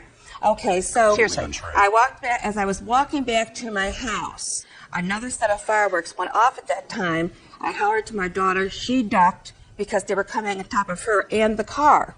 So I went into the house, called the police, and the policeman arrived, and here's his name and the police report. Can I see the police report, please? And I'm also providing what the Virginia Beach Code is regarding lighting of fireworks in our area. You can leave the code there. Okay, I'm not I'd like to interested see in a the copy of Virginia that Beach police Code. report because the officer, Can I when see we the spoke police to him, report, said please? there was no report being filed due Can to I the see the fact police that report, there was please? no damage, Can I and see the also police due to the report? fact that there was Tell him to numerous be quiet, fireworks being please. lit off in the area. I'm not paying attention to him. When it's his turn, he can speak. Try to explain that to him. Bird, did you explain that to him? That when it's his turn, when the judge looks at him and asks him a question, he can speak. My turn. Speak when spoken, sir. I'll be all right. Yes, sir. Okay. Thanks, Bird. Next. When the policeman came, he went over to the house to discuss the issue of them shooting the fireworks off. After the policeman walked back to my house, Kevin and Kenneth and I think another friend of theirs came over, and Kevin said, "Let me see what damages I did. I didn't do any damages." And he looked at the car and he said, "That's just dust on the car." My daughter then said, The dust was multicolored. It was red, white, blue, black, orange specks all over the car. So it wasn't not dust, it was ash. Well, covered with ash doesn't necessarily mean that the car was damaged. That means it was dirty. If it caused damage, I'm going to see that in a minute. But first, I have to determine if there is any liability on his part. Okay. Do you understand? Yes, I do. Okay. Mr. Harrell, I want you to read to yourself the answer that you filed in this case. Yes, ma'am, it's accurate. I want you to direct my attention to the answer, which is lengthy, where you say, "I was not firing off any fireworks that evening." Just point to the line. Bird, would you go over to Mr. Harrell, please, so that it'll be easier for me to follow. Mr. Harrell is going to point out to you the line where he says, which would be, of course, the most important thing in his answer, "I was not lighting any fireworks that night." Your Honor, this deposition... Just point to the line, Mr. Harrell. It's not here, Your Honor. That's right. It sure isn't. Thank you, Bird. Yeah, we're finished. Now, Mr. Harrell, common sense would indicate that if you are accused of a crime, the first thing that you say is, "I did not do anything. I did not carry the gun. I did not use a knife. I did not light any fireworks. I did not hit the car." Right, I understand. Not, there was no damage. It was just dust. Your Honor, We I said, have a witness that was speak present. not, sir. I'm not interested in your witness because I'm not quite sure that your witness at this time wants to fall into my mouth. You understand what I'm saying to you? Yes, ma'am. Good. Judge Judy continues in a moment. If you lie in court, you're supposed to be consistent. Otherwise, you're going to have somebody make a fool out of you. And later today, She induced me to accept her to pay these things. She didn't want me to go back to work. She wanted a companion at the time. real cases, real people. Judge Judy.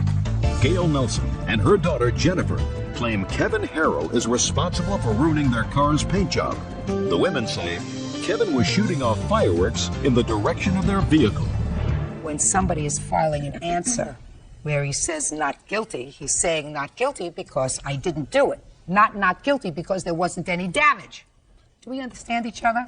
Your Honor, that statement notwithstanding, if you do continue to read my statement in regards to the damage and the conversation interaction I had with the plaintiff, as well as the interaction I had with the police officer came over after we had already gone to Miss Nelson's house. There was 5 of us, all carrying flashlights, along with both of the plaintiffs looking at the car, okay? We're not at damage, sir. We're at liability. I understand. Your I'm Honor. not at the damage part yet, sir. Understood. Then let's stick to the liability. There are 2 parts to a lawsuit, liability and damage. I don't get to damage until I reach liability. You just skipped right over liability in your answer and went right to damage, which strikes me as being you were liable, but there was no damage. Do we understand each other, Mr. Harrell? I believe so, Your Honor. You don't want to just hop in here, do you? No, ma'am. Smart girl. Now let me see a picture of the damage to the car, please, and the estimate. Your Honor, can I see the initial picture that the plaintiff presented to you? Now, I promised that you could do that, sir, so I'm going to show you that, and I'm also going to show you the police report. Thank you, Judge.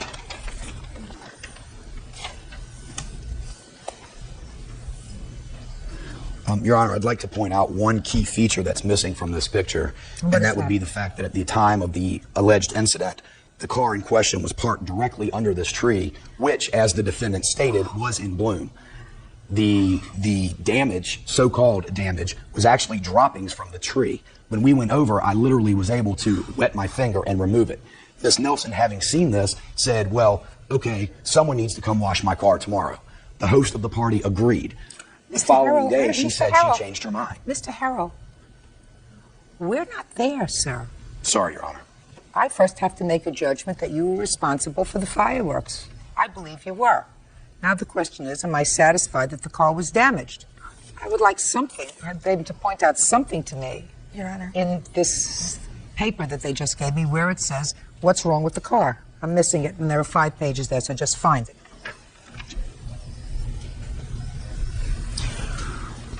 It says that they would have to wet sand and buff the right side of the car, and they would have to polish for the buffing and clean up after the buffing. They gave us the prices of what So it it's had to be done. really just having your car Simonized and buffed, is that right? That is correct. Mr. Harrell, you're much too old to be playing with fireworks, sir. And if you play with fireworks and if you cause damage to somebody's property, even if it's just annoying damage that requires their car to be Simonized, you're supposed to accept responsibility. If you lie in court, you're supposed to be consistent. So if your story is that you didn't have fireworks in your hand, you're supposed to remember that. You're supposed to remember from the time you file your answer to the time you actually testify. Otherwise, you're going to have somebody make a fool out of you. Judgment for the plaintiff in the amount of $205. That's all. Party's not excused. You may step out. If she needs money that bad, get off welfare. Get a job. That's what the rest of us do. I am not on welfare. I am on permanent Social Security disability. So I hope she enjoys her $200. Maybe she can get her hair done or, slim fast or something. We'll see. I said, why would you want to pay court costs? This is a very black and white situation. And he said he thought it was frivolous. Bottom line is, Miss Nelson wants something for nothing. And now the next case. All parties in B. Miller versus Stewart. Step forward, please. Linda and William B. Miller are suing their former friend, social worker Peggy Stewart, for an unpaid loan. Peggy claims she never borrowed any money. Mr. and Mrs. B. Miller, it is your claim that you made 2 loans to the defendant, totaling in excess of $10,000. These loans were made some 2 years ago. One was a cash loan, well, not a cash loan, but a money loan in the amount of $6,000. And then, according to you, you paid 2 mortgage payments for her in excess of $5,000. Understanding the jurisdictional limitations of this court, you are suing for the maximum here of $5,000. Ms. Stewart says that there was never a loan. that while she did give you some money recently, small amounts, it was not to repay this loan, it was because you fell on some hard times and she was being generous. Is that right? Yes, Your Honor. Okay. So I want you to tell me when you made the $6,000 loan to her and show me proof by way of a check, a money order made out to her for $6,000. There's a check payment on 10/24/2000 in the amount of $500. Talking about $6,000. They were two separate. They're all separate checks, Your Honor. Let me see. Totaling $6,000. Yes. Over what period of time? 3 months. 3 months. You endorsed these checks. Yes, ma'am. Those were rate break checks from off of a credit card. You got what I'm saying to you folks? I want to see proof that you gave her a check that she cashed or a check made out to her. I see checks made out to cash that at some point somebody wrote loan Peggy Stewart in the corner. Those were on there. Yes, ma'am. She was given cash in the amount of $6,000, and I can explain why they are the way they are. You can explain all you like, but if she says you never gave her this money, you don't get it back. Okay. Good. Explain it. She needed cash monies. I went to the bank. Peggy went with me. We went to the counter together. I made them out to cash. I made them out to myself. I endorsed them. I deposited them. I withdrew cash and I handed it to Peggy. Did you take the cash? No, I did not, Your Honor. That is not true, Your Honor. What was the amount of the 2 mortgage payments? $24.99. I'm not Each sure. one? I'm not sure exactly of the amount. They offered to make those payments in exchange for staying in my guest house at the time. We were living communally. That's a lie, Your Honor. That's a lie, it's Your not. Honor. They stayed in my guest house because she stated that she was afraid of being alone. They used my utilities. They cooked in my kitchen. They used my food. They wanted to stay with us in our guest Your house. Honor, that's not true. Just a second. Just a second. That's baloney. It's not true, Your Honor. Quiet. Now, they made almost $6,000 worth of mortgage payments for you. Did you pay them back? No, Your Honor. Why not? Because I didn't feel I owed it. She Why not? asked to pay for expenses. She induced me to accept her to pay these things. She didn't want me to go back to work. She wanted a companion at the time. Are you serious with me? Yes. I have documentation showing that she has a social phobia or an anxiety disorder. She wanted She may have a social phobia and anxiety disorder, madam, but that doesn't mean she's physically stupid. I mean, she can't prove this loan to me. Yes. But if they made 2 mortgage payments for you totaling $59.02, and unless you can convince me that that was in lieu of rent or something else because they were staying in your guest house for a couple of months, then you owe them $59.02. Now, I would assume that you initially were going to take this case to a superior court, suing for the entire amount, which you claim is $11,000. Is that right? Yes, ma'am. Tell me what happened with that lawsuit. Can I speak? Yeah. We dismissed it because we were incurring too much monies continuously because it kept being continued. And it was kind of like, We were told that we were spending good money chasing bad, that although we had... How much money did you spend on that lawsuit? To this date, $3,500. That is not including the $3,500 that we owe. So you spent $7,000 to collect 11. Is that what you're telling me? Yeah. We never collected anything. Oh, to collect it. Yes, ma'am. Pay attention. Yes, ma'am. Miss Stewart, I assume that you were at some point friends. I read that you were co-workers. Is that right? Yes, we were. We were co-workers. And you both had sexual harassment claims She against lied. your employer. Yeah. Is that right? Yes, she lied, and she was very angry that I refused to testify on her behalf and perjure myself that she was raped by a co-worker whom she worked with and had a consensual relationship. Listen to me. Yes. I would like you to just answer my questions. Yes, Your Honor. And how much did you get from this settlement? I was told I couldn't disclose. You have a non-disclosure in Yes, the... I do, Your Honor. It was substantially more. It's in your answer. So I don't know who told you couldn't disclose it. You disclosed it in your answer. Oh, well. It was a 6-figure number. Yes, Your Honor. Yeah. Okay. You owe them $5,000. My maximum jurisdiction is $5,000. You actually owe them $59.02 for the 2 mortgage payments that they made for you, and that's discounting the $6,000 loan, which they have no proof of. All I can tell you is, folks, if you do make a loan to somebody, don't be a jerk. Right. You know, you're supposed to get it in writing. You say, listen, I'd love to give you the money without a writing.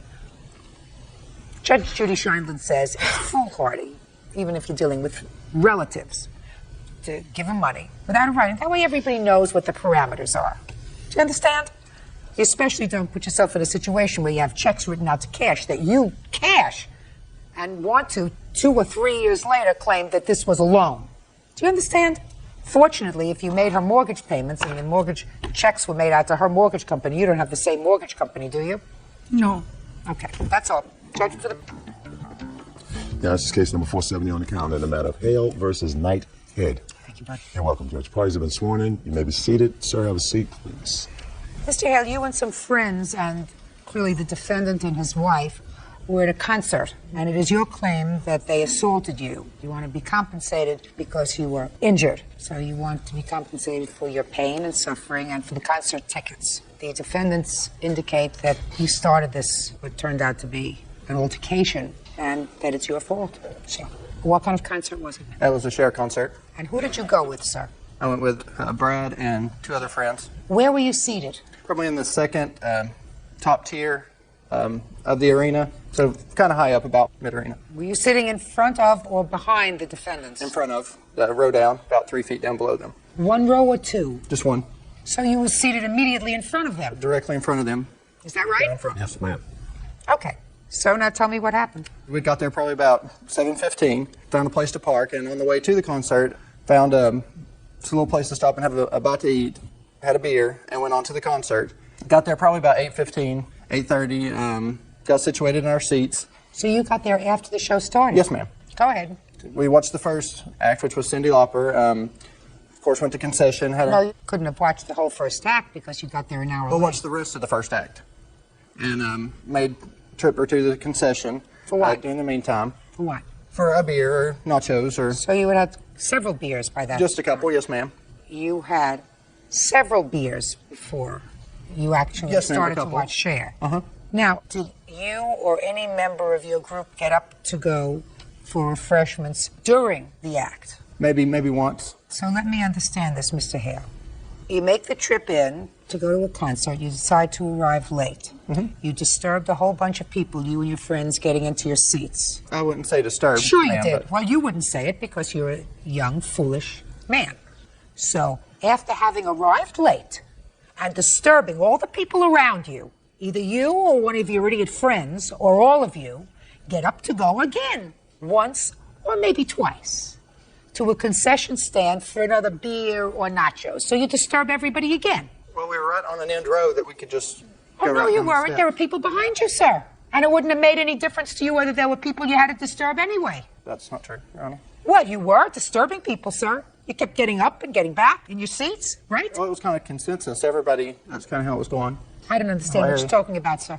Well, Well- it's kind of a consensus. What does that mean? There were other people around us that were up and down, and there were small intermissions between the actual intermission. So, I mean, I didn't feel that we were up, going up and down, disturbing the people behind us. Well, you were.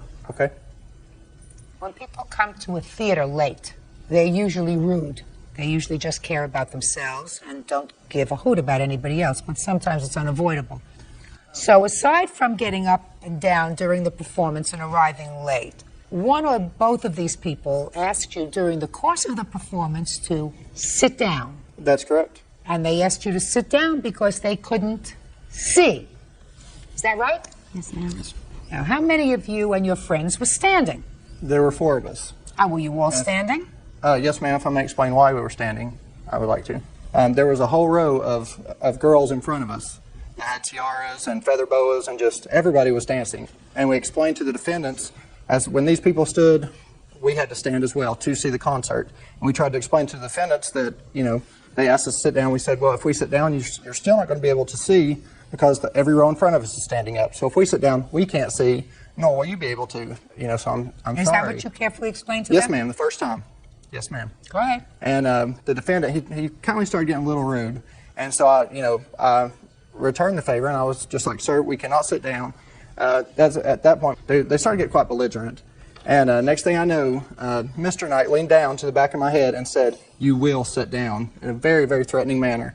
And so we just thought that was it. Just ignore him, just continue standing, because we couldn't see if we sat down either, and just finish out the concert and just ignore them. Cher was into about our 4th or 5th song, and all of a sudden I felt just a pull at my collar, kind of collar I'm wearing now, and then just a fist. I got hit here, pump knots all around my head. I mean, he just went like just continuously. My witness saw what was going on. Don't tell me what he saw. Okay. Step up. So, Mr. Knight punched Mr. Hale. Yes. Several times. Several times. And then what did you see? I was facing like this, and all of a sudden I heard this commotion and looked over, and he was had him by the collar with one hand, beating He the was other. punching him. Right. But what was Miss Head doing? As I was trying to get him off of him, I was kicked or something about this area of me as I turned like that to assist him. And at that point is when we finally got broke away. Okay. Your Honor? Yes. I'm sorry. They took the lady out in handcuffs. It says in my police report that when the police got up there, that Mrs. Head was striking down at my friend. So, as far as you know, she didn't touch you. I don't believe that she touched me. I didn't know, like I said. Why is she a defendant? Why did you sue her? Because she was to my back, and I mean, I just was getting hit from back and forth. I mean, I didn't know what was going on. Okay. I had no idea what was going on behind me. Now, Mr. Knight, Yes, ma'am. now I'll hear you. Well, as you said, we went to the You went to the concert, they were seated in front of you and they were standing up. That's correct. Go ahead. Anybody else standing up? No, ma'am. Nobody? No, ma'am. No, Mr. Knight. Mr. Knight, that's not true. Just because I was on his case, I don't want you to think you have a friend in me. When you go to a Cher concert and everybody's doing their thing, there are a lot of people standing up. So don't tell me that there weren't other people standing up. I saw no one standing in front of him when they were there, except for them standing up. And I did ask him to sit down. And you punched him. I punched him after he pushed me, yes, ma'am. Several times. No. There was no pushing. Mr. Knight, you punched him. He didn't assault you first. You got frustrated because he was ignoring you. No, ma'am. Tell me how he pushed you, sir. He's sitting in front of you, his back is towards you, and he's had a few beers, so he's feeling pretty good. Yes, ma'am. You tell him you will sit down. No, ma'am. Yes, I sir. asked him if he would sit down so that the people behind him could see. Right. No, you did that the first time. Yes, ma'am. And That's he probably told the me at that point that he bought his effing ticket and he would do what he wanted to. Probably close. About the third time. Quiet. Go ahead. Then I leaned forward. I did not touch him whatsoever. I said, buddy, if you'll look around, there's no one else standing. That's not true. I don't want to hear you. It's ridiculous. I don't want to hear you. Sorry. You are rude. Okay. Go ahead. At that point, he turned around and looked at me and pushed me in my chest and said, F you. I caught myself at the back of the seat. When I turned back and looked at him, I don't know if he was in intoxicated state or what, but it looked aggressive like he was going to hit me. I'm sorry, Your And Honor. so when I stood back up, I did punch him, yes, ma'am. And I punched him several times. A young lady that was with him was trying to attack Debbie. I was in between them. There was no other altercations. He went and got security while I stood there between the lady that was with him and Debbie. Security came. They did escort us out. We were issued a citation for disorderly conduct. They were allowed to go back inside to the concert. I guess we missed the last 3 songs that Cher sang. We went to our car and went home. As far as I was concerned, The evening was a bust. yes, ma'am. Judge Judy will continue in a moment. And later today, When we were dating, it was long term, and I wanted her to move down with me, and she also wanted to live down there with me as well. And when she moved down, everything was fine until people found out on campus. real cases, real people. Judge Judy. Student Charles Hale says Terry Knight assaulted him at a Cher concert. Terry says Charles was blocking his view. I'd like to see the police reports, please. Would you like pictures too, or? Yeah, sure. I want to see them. Thank you. And of course, I didn't get the pump knots on my head because they were not able to be pictured, but as you know, he did hit me 3 or 4 times.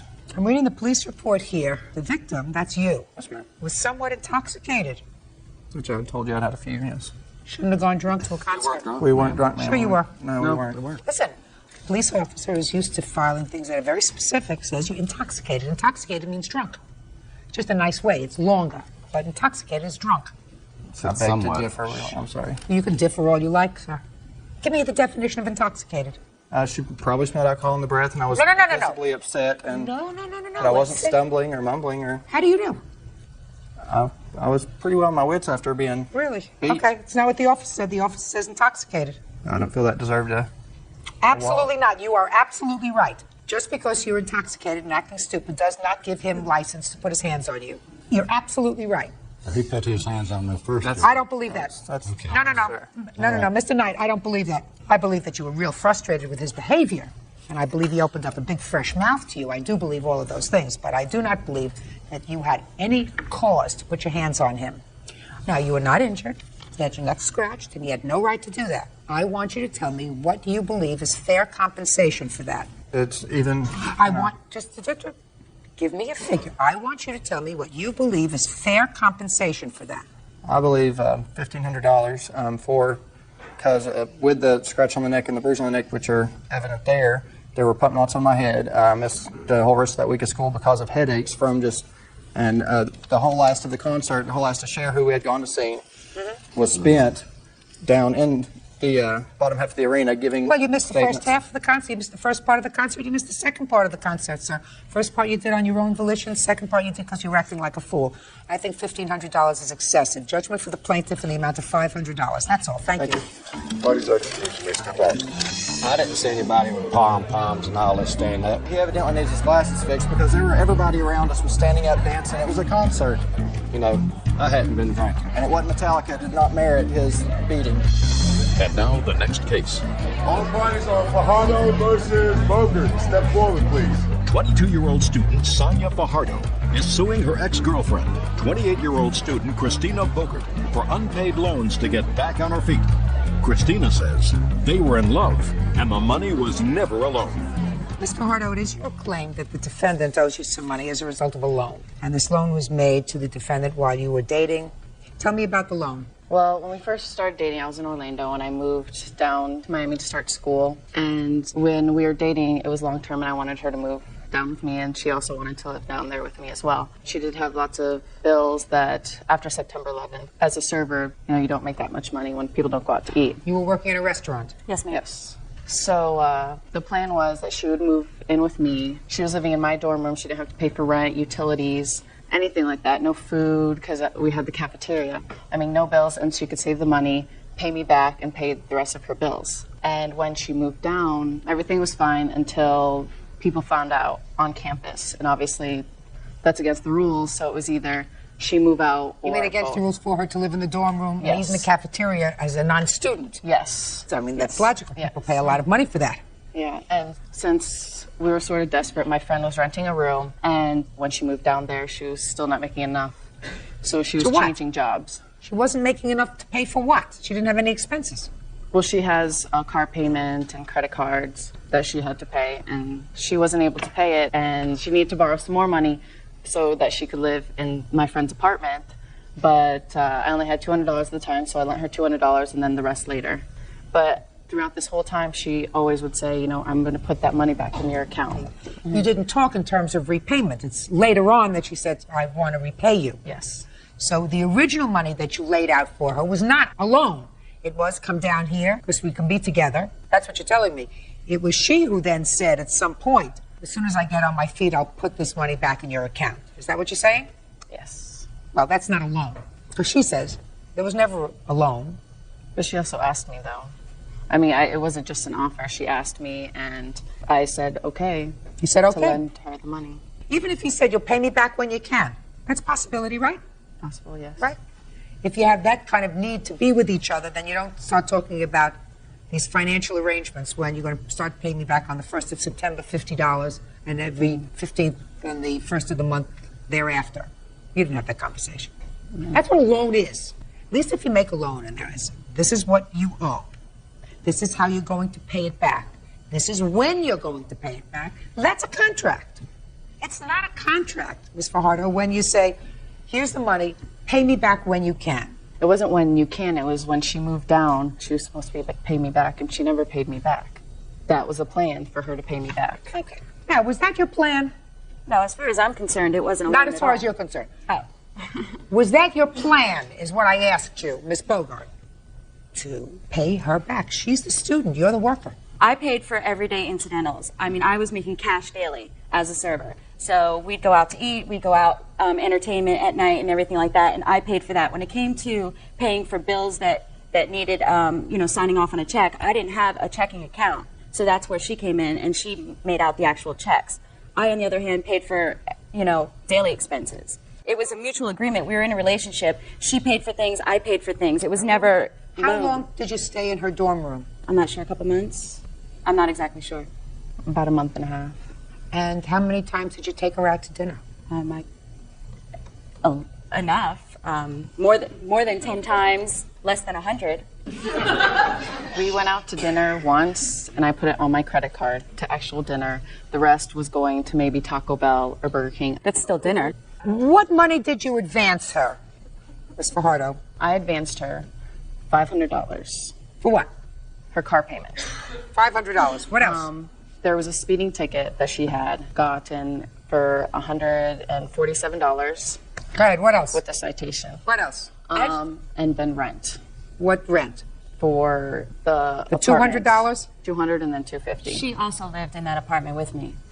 I lived in my dorm room. I never gave up my dorm room. I don't care whether you gave up the dorm room. Did you ever sleep in another apartment that she was living in? Yes. Forget it. But I was not living there. I lived on campus the whole time. All of this was gifts to you by someone who was sort of smitten, and there was never an agreement or an understanding that when you could, you would start paying her back. That's what you want me to Well, it was a believe. relationship. I mean, we did things for each other. I mean, it wasn't like a business. So far, I haven't heard anything that you did for her. Only that she did for you, financially. I'm talking about only financially. Well, just because she has the documentation for it, because she had the checking account. I, on the other hand, because I was a server, only had cash. I don't have any... It's a very, very smart thing. A server should have a bank account. She has the documentation because she provided the money. And it is my belief that you are responsible to repay her this money, even though she did it in sort of a sloppy way. I believe it was the intention of both parties at the time that she advanced this money for you to begin to pay it back at some point. You seem to think you don't have that obligation. I believe you do. Judgment for the plaintiff in the amount of $1,294. And now the next case. All parties in the matter of Robert versus Joseph Oski. Step forward, please. Student Kathy Robert is suing her former friend, freelance event coordinator Marion Josephowski, for the value of her pets. Marion is countersuing for harassment and lost wages. Ms. Robert, the defendant was a friend of yours, according to you, and agreed to do some pet sitting for you. That's correct. And according to you, she sold your pets to a local pet store. You want to be compensated for the pets. The defendant says that she did, in fact, agree to watch your animals for you for a day. It ended up being 3 weeks. She couldn't keep them anymore. She is counterclaiming alleging harassment. So why don't you tell me when and under what circumstances she agreed to do this pet sitting for you? She agreed originally to do it for me on July 8th. I came over and left my animals on July 16th. It was supposed to be... Okay. What kind of animals were they? I had 3 birds, 1 bunny, and a small fish aquarium. 3 birds, 1 rabbit, and 1 fish tank? Small aquarium, yes. Well, what was in the aquarium? Some guppies. Is this just a bowl? Mm-hmm, a bowl. You're talking about a fish bowl, hardly an aquarium. No. 3 birds, what kind of birds? A plumhead parakeet and a white-faced cockatiel and a albino parakeet. Why did you tell her you needed her to watch the animals for you? I was moving out and my apartment wasn't ready yet, and I couldn't put the animals where I was going to be staying, so she agreed to take care of them, and I gave her $50 to do that. Did she give you $50? No, ma'am, she gave me $25, a check which she asked me not to cash for several days, which I complied with. Does that sound right to you? No, because she had a closed bank account and I couldn't give her a check, so I gave her cash on different times. That's not true. What do you mean you gave her cash at different times? I gave her $25 initially, and then whenever I would come over to visit, I'd give her $10. All right, so initially you did give her $25. Initially. Okay. Now, you brought the animals over on the 16th? Correct. Then what happened? And then I came over to visit once a week. She knew that she would be watching the birds for about 3.5 weeks. Don't tell me what you knew. Did she come over once a week? About that. Fine. How many weeks did you visit? 3. When did you tell her you wanted the animals back? I had asked her if she could watch them till about August 15th, but she said that she needed me to come pick them up about August 8th. So I said, okay.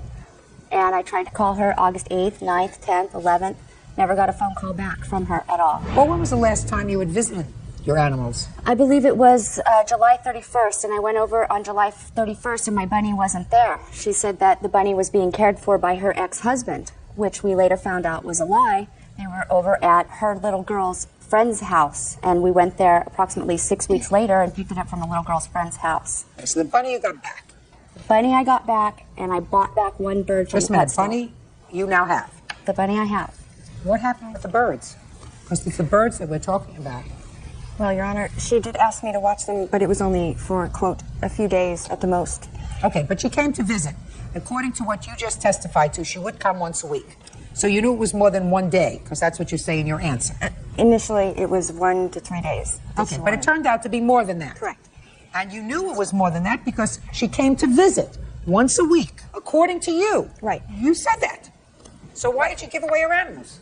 Because Or sell I told her, each time she came to visit me, I told her that she needed to pick them up by the 12th. By the 12th of August, I needed them gone because my landlord did not allow me to have pets. And she said, if I can't have... Would you look at me? If I can't have a place for them to stay, then can you find someone to watch them for me? And so I found someone else to take care of them, and they, in turn, got rid of the birds. I did not. I just did what she asked me to do.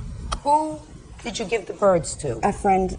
Give me the friend's name. Jeff is his name. And you gave Jeff the birds when? On the 14th, when I was moving out. After I waited for her to come, and she did not because my door was ajar open all day because I was fixing the door so that I could move out and get my deposit back. I was there on the 15th, and she told me that the birds were at her mother's house, and she gave me a fake phone number. I was there the day after she's saying that. She told you that the birds she were at gave her them- mother's house? Yep. Did you ever find out what happened to the birds? I found one of them in a pet store, and I have no idea what happened to the plumhead. I have no idea. How did you find one of the birds in a pet store? I heard them arguing in the background. I called up once, and she said, well, I really don't have your birds. Jeff really has them. And she started arguing with Jeff in the background, and he goes, well, I can't get them back. I sold them to Birdland. All right, you want to tell me about your counterclaim? Yes, ma'am. Kathy called everyone I know, telling them that if they ever wanted to see me alive again, that they should tell me to give her birds back. And she also threatened my family. She told me, just give me your laptop and I will leave you and your family alone. She told my daughter that she was going to come to her school if I didn't give her anything in return for her birds being sold, which she knew that I did not sell. That's not true. And threatening me, and she made me lose a babysitting job I had because I had a 3-year-old there, and she was screaming at my face. She was right here, telling me she was going to trash my car, and she wasn't going to leave us alone, and... You had no right to give anybody her animals. This isn't a situation where she left these animals with you, totally unattended. She never came back for them. I'm speaking. The $25 that she gave you more than covered any food for 3 birds and a rabbit for 3 weeks. So there's no question that you didn't have any out-of-pocket expenses, even if she didn't give you any more money. I mean, bird seed and rabbit food, $25 worth goes a very, very long way. So what you had to do was just return them to her and get them out of your house. But she asked me, Your You Honor. chose not to do that. You chose to give them to somebody who was unreliable. That's boyfriend Jeff. Excuse me, Your And Honor. if Jeff, now Excuse you me, Your listen to Honor. me, and if Jeff sold them, you are responsible. You agreed to take care of her pets, and you chose Until not a to certain do that. time. Until a certain time, Your Honor. No, She you agreed. chose not to do that. She agreed to pick them up on the 12th, Your Honor. And you chose a path that was wrong because you had another path that you could have chosen, which was to take the animals, 3 birds, because you already didn't have the rabbit, and take them to where she was living and say, I did not know here where they she was are, living. then pick up the phone and call her. I knew her for 3 weeks before all this happened. She just starts dumping her stuff and all of her pets on me, and She I was didn't just dump trying to help anything her. on you, madam. According to you, she would come by once a week to visit them. You told me that. That's what you told me for 3 weeks. And That's what you told me. So this wasn't just here, take my animals and I'll come and get them when I want to. She gave them to you. She did the responsible thing. She gave them to you with money. Then she came once a week to see them and probably gave you an extra couple of bucks too, although you don't acknowledge that. However, even if she didn't, she gave you enough to take care of them. You had a responsibility And to I do did the take right care of thing. You did not. She's going to get what she asks for, which is $560. And as far as your counterclaim is concerned, you didn't do the right thing. You don't get a penny for harassment. Goodbye. Now this is case number 387 on the calendar in the matter of Rodriguez versus Buttram. President's 1 in, Judge. You may be seated. Ladies, have seats, please. I don't want anybody to make me shout today because I have a sore throat. Okay? Yes. Miss Rodriguez, the defendant is your cousin. Yes, ma'am, she is. According to your complaint, there was a time she moved into your apartment, took over a lease of a roommate of yours. She moved out in rather unpleasant circumstances because there was some altercation involving a daughter of hers. Yes. And you. Yes. You claim that when she moved out, she owed you for rent. She owes you utilities, according to you? Yes, ma'am, she does. For 2 months? She owes June's rent, which was a bad check. She owes September's rent that she did never paid. How much was the rent? The rent was $1,000. She paid $500. I paid $500. Is that right? Yes, ma'am. Tell me about this bounce check in June, because up until June you had paid the rent. I bounced a check with the landlord in June, and he never got back to me until after I'd moved out that it had bounced. I knew it had bounced, but I was waiting for him to make what he wanted to be done with it. So that you owe her the money for June. Yes. Right? Right. Good. See, you make things easy. I'm so happy that you're not aggravating me. $500 you owe. Now, what about September's rent? September. When did you move out in September? I moved out the first week in September. Is that right? She moved out August 29th at approximately 12 o'clock at night. And you want her to pay September's rent? Yes. Why? Because on the lease that she has signed, it says that she was there until October the 1st of 2002. Well, that's an interesting issue because there was an incident involving her daughter. Right. Because she has a counterclaim for assaulting her daughter. Right. So I want you to tell me what happened, your version of what happened the end of August. At the end of August, her daughter was very out of control. She was not taking responsibilities in the house. I was picking up after I was telling her that she had to flush the toilet, pick up her clothes, pick up after herself. Her daughter was smoking in the house at 12 years old. I told her mom and I told her daughter, I do not allow this and I will not allow this. So Amanda said she was getting ready and she was all dressed in black. She had black lipstick on, black mascara. I said, you look like a devil's child. So I grabbed her by the back of the neck. Come here, Chantal. I grabbed Amanda by the back of the neck just like this. I said, you will not be in this house unless there's an adult in here. I pushed her out and I went to work. I shut the door behind me and that's what I had done. And that's when you left, Miss Rodriguez. You cannot expect the defendant to stay in your home when you've thrown her daughter out of your home. Do you understand? Her daughter's 12 years old. I didn't throw her out. I told her that she was not allowed in there because she was smoking in the house because my house would have burnt down. Is there anything in your lease that says that she can't smoke? Yes, it does. Let me see.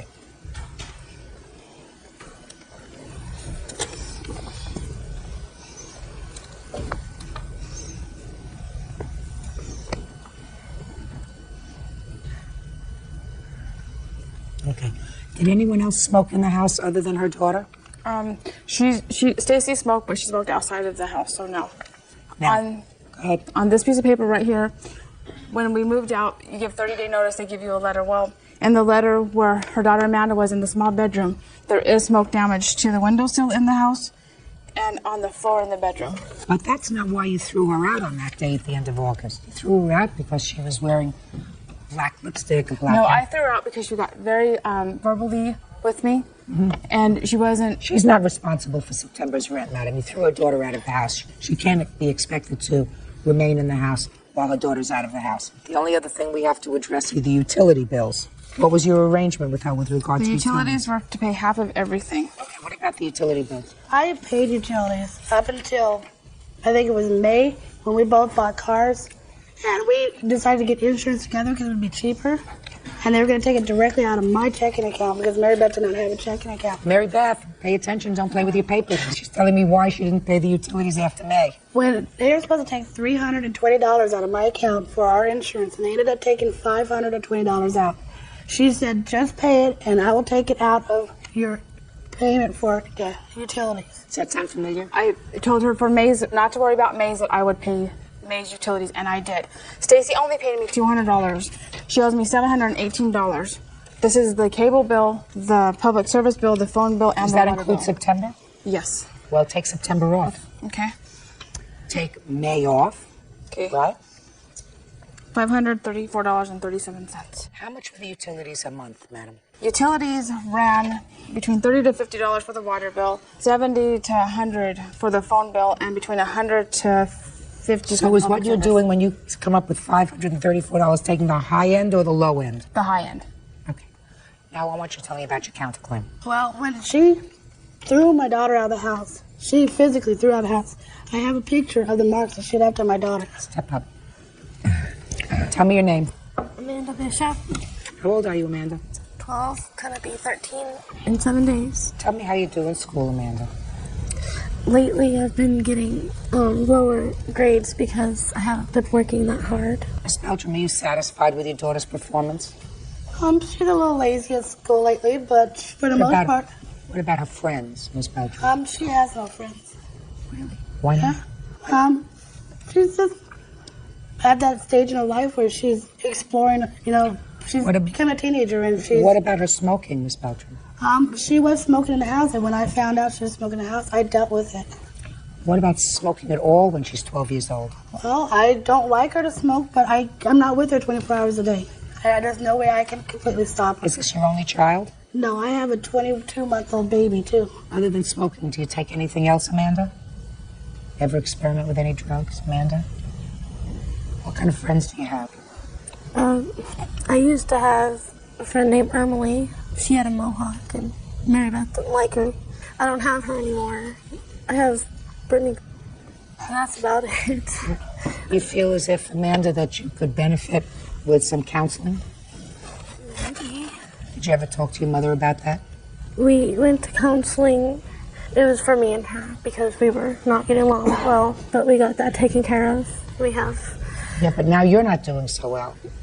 I'm working on it. Judge Judy continues in a moment. Her daughter had ran away. Stacy literally had taken her daughter and physically threw this little girl on the floor. And later today, Maybe he's not as smart as all your other friends. When he pays $220 for 4 tickets, he thinks that he's going to at least get to hear a song. Right? And he got to hear nothing.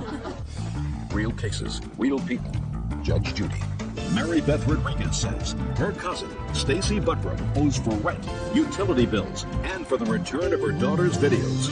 Stacy says Mary Beth physically threw her daughter out of the house. I'm talking about the other little things that may be bothering you. Who are you working that out with? My grandma. I talk to my grandma a lot. We're really close. She live close by? Mm-hmm. In walking distance. So you go over there and talk to her? Almost every day. Good. That's a good anchor. You help your mom take care of the baby? Mm-hmm. Change diapers, baby baths, that kind of stuff. Your mom says no. Sometimes, not 24/7. Your mom approve of the way you dress? I don't dress. It's only clothes. She's a teenager. She's gonna go through this stage. No, she's not a teenager. Well, she'll be She's not a teenager. She's 12. 12 is not a teenager. She'll be a teenager in 7 days. But 6 months ago, she was 12. Yeah. Well, she's just going through a stage. I want to tell you something, Miss Beltram. It's easy to be a friend to your kids and much harder to be a parent. Well, I try to be both. If you have to make a choice, choose parent, because she can have a lot of friends, but somebody has to give her the right direction. Somebody has to say, these are the rules. While you live under my roof, I own the air that you breathe. That's exactly You what will I try do to the following. This is what you will do. When you get old enough and you can live on your own, you can go and do that, and then you will own your space. Up until that time, I own the air that you breathe. I work, I bring in the food, I bring in the electricity, I pay the rent, I do whatever else is necessary, and you have certain responsibilities. But also, if your daughter is having some difficulty, then what you're supposed to do is explore the whys. I'm glad she has her grandmother that she can talk to. If that's good enough, that's fine. If it's not, I suggest that you get somebody else that she can talk She's a to. really good school counselor, too. She talks to a lot. Okay. Did your cousin hurt you when she put you out the door? She dug her nails with my arm. And she squeezed really hard on the back of my neck. Yeah, well, she has no right to put her hands on you. You understand that? Yes. Okay. So, you have no right to put your hands on her. And there has to be. Yes. What happened was, she came into the house and she was just gonna grab something and then go back. And I was on the phone with my mom, and she looked at me and she said that I looked like a demon child, and she asked me if I looked in the mirror that I was ugly, and I told her, I said, "You're ugly, bleach blonde," and she said, "That's it," and that's when she threw me out of the house. She has no right to put her hands on you, and she did. You understand that? The judgment would be for you for $900. That is $400 for the utilities and $500 for June's rent. But I'm going to award you something on your counterclaim because it is unacceptable for somebody to put their hands on another person's child. Except for When we lived together, she literally, her daughter had ran away. When her daughter came back, Stacy literally had taken her daughter and literally threw this little girl on the floor. She's allowed to do that. Well, she's not allowed to do that. That's not the right thing to do. But she's her mother. You're not. A stranger cannot put their hands on somebody else's child. Because when you walked out of the house and slammed the door, because you were going out and her mother wasn't home, you made no provisions for her. But her mother knew at the time, her mother knew that me and Amanda weren't getting along, so she was taking her daughter to her mom's house. Because she said that to not have us as a conflict, she'd rather have Amanda not there with us. You have no right to put your hands on somebody else's child. Period. So on your counterclaim, I'm awarding you $350, which means that you still owe her $550. Do you understand? Yes, ma'am. Good, that's all. What is that excuse? You mixed up out. She physically tried to have her dog attack me. I don't want her near my child. My child's terrified of her. We're done. I don't even associate with her, and I will never associate with her. And now the next case. All parties in the matter of Mason versus DeRose. Step forward, please. 17-year-old pharmacy technician Mark Mason is suing former schoolmate, 18-year-old Michael DeRose, for selling him phony tickets to an Aerosmith concert. Mr. Mason, it is your claim that the defendant sold you some tickets. They were concert tickets, but they were tickets that permitted you to go backstage. That's correct, Your Honor. And you paid how much for those tickets? The total ticket cost for 4 tickets was $220. And according to you, Mr. Mason, when you got to the concert, you couldn't go backstage with those tickets. Somebody told you that they were bogus. Is that right? That's correct. Mr. DeRose says he never sold you real backstage tickets. They were laminated memorabilia tickets. Novelties, yes. Novelties. And he told you that. Yes, and they were not tickets, Your Honor. They were just backstage passes? They were laminated passes, yes. So these passes that he sold you did not enable you to go into the concert. Is that right? Well, when we talked to Michael about it, he informed us that, first of all, he did tell us that they were real tickets. Just a second. Sure. Okay, answer my question. I'm sorry. Were these just to permit you to go backstage, or did they permit you to get into the concert as well? They were all access passes, so you're allowed to go anywhere on the grounds, including into the concert. Okay. For 4 people, $220? Yes. Now, what concert was this? It was an Aerosmith concert that was to take place at the Connecticut Meadow Centers in Hartford on September 5th. And how did you know the defendant? I went to school with him last year. I had a couple classes with him. And How did you know he was selling these tickets? He had sold them previously to people, and it was just sort of known that he said he had a connection at the Meadows Theater, and he could get backstage passes to concerts. Do you have those tickets with you? No, when we got to the concert grounds, all 4 tickets were confiscated at the gate. Did you get to see the concert at all? No, we were escorted off the grounds. Now, paid $220 in cash? Yes. You don't deny that you got $220 in cash? Oh, yes, I do deny that. I actually How have much did you receipts here. If you'd like to. How much did you get? I got around $40 at the most. They were $5 each ticket without the name on it. It's $7 with, plus the shipping and handling. Let me hear you, sir.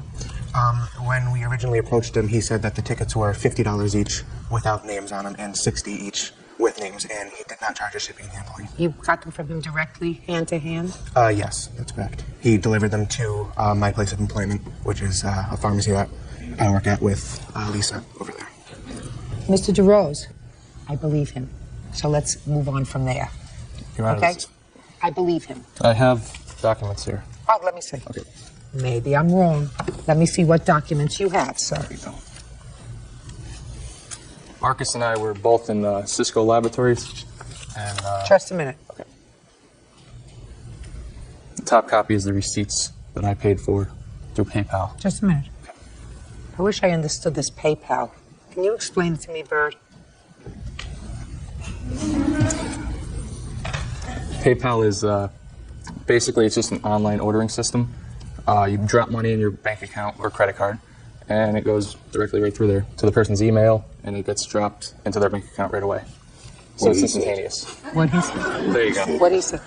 Whatever happened to you have a checkbook in a little.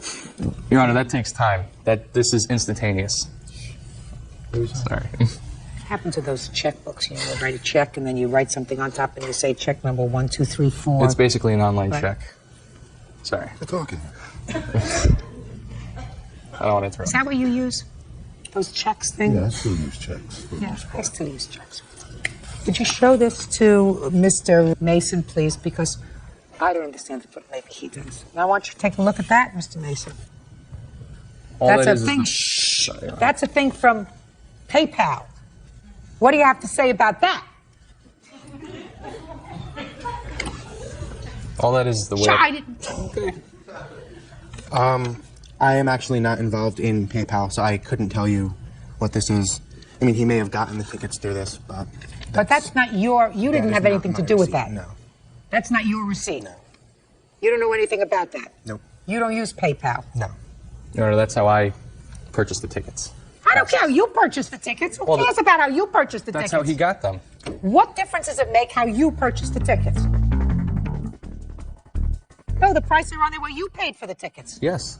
Not what you charged him for the tickets. Well, also you have the eBay listing for the passes. What difference does that make? On there it says these items are novelties. And Mark... Let me ask you, what difference does that make? Your Honor, as I was stating before, Marcus and I were in the same classroom, and we were always on the computer playing video games. Oh, get lost. Listen to me. He says he paid $220 for the tickets, and I believe him. I still believe him after you show me this stuff, that he paid $220 for the tickets. They were 4 tickets.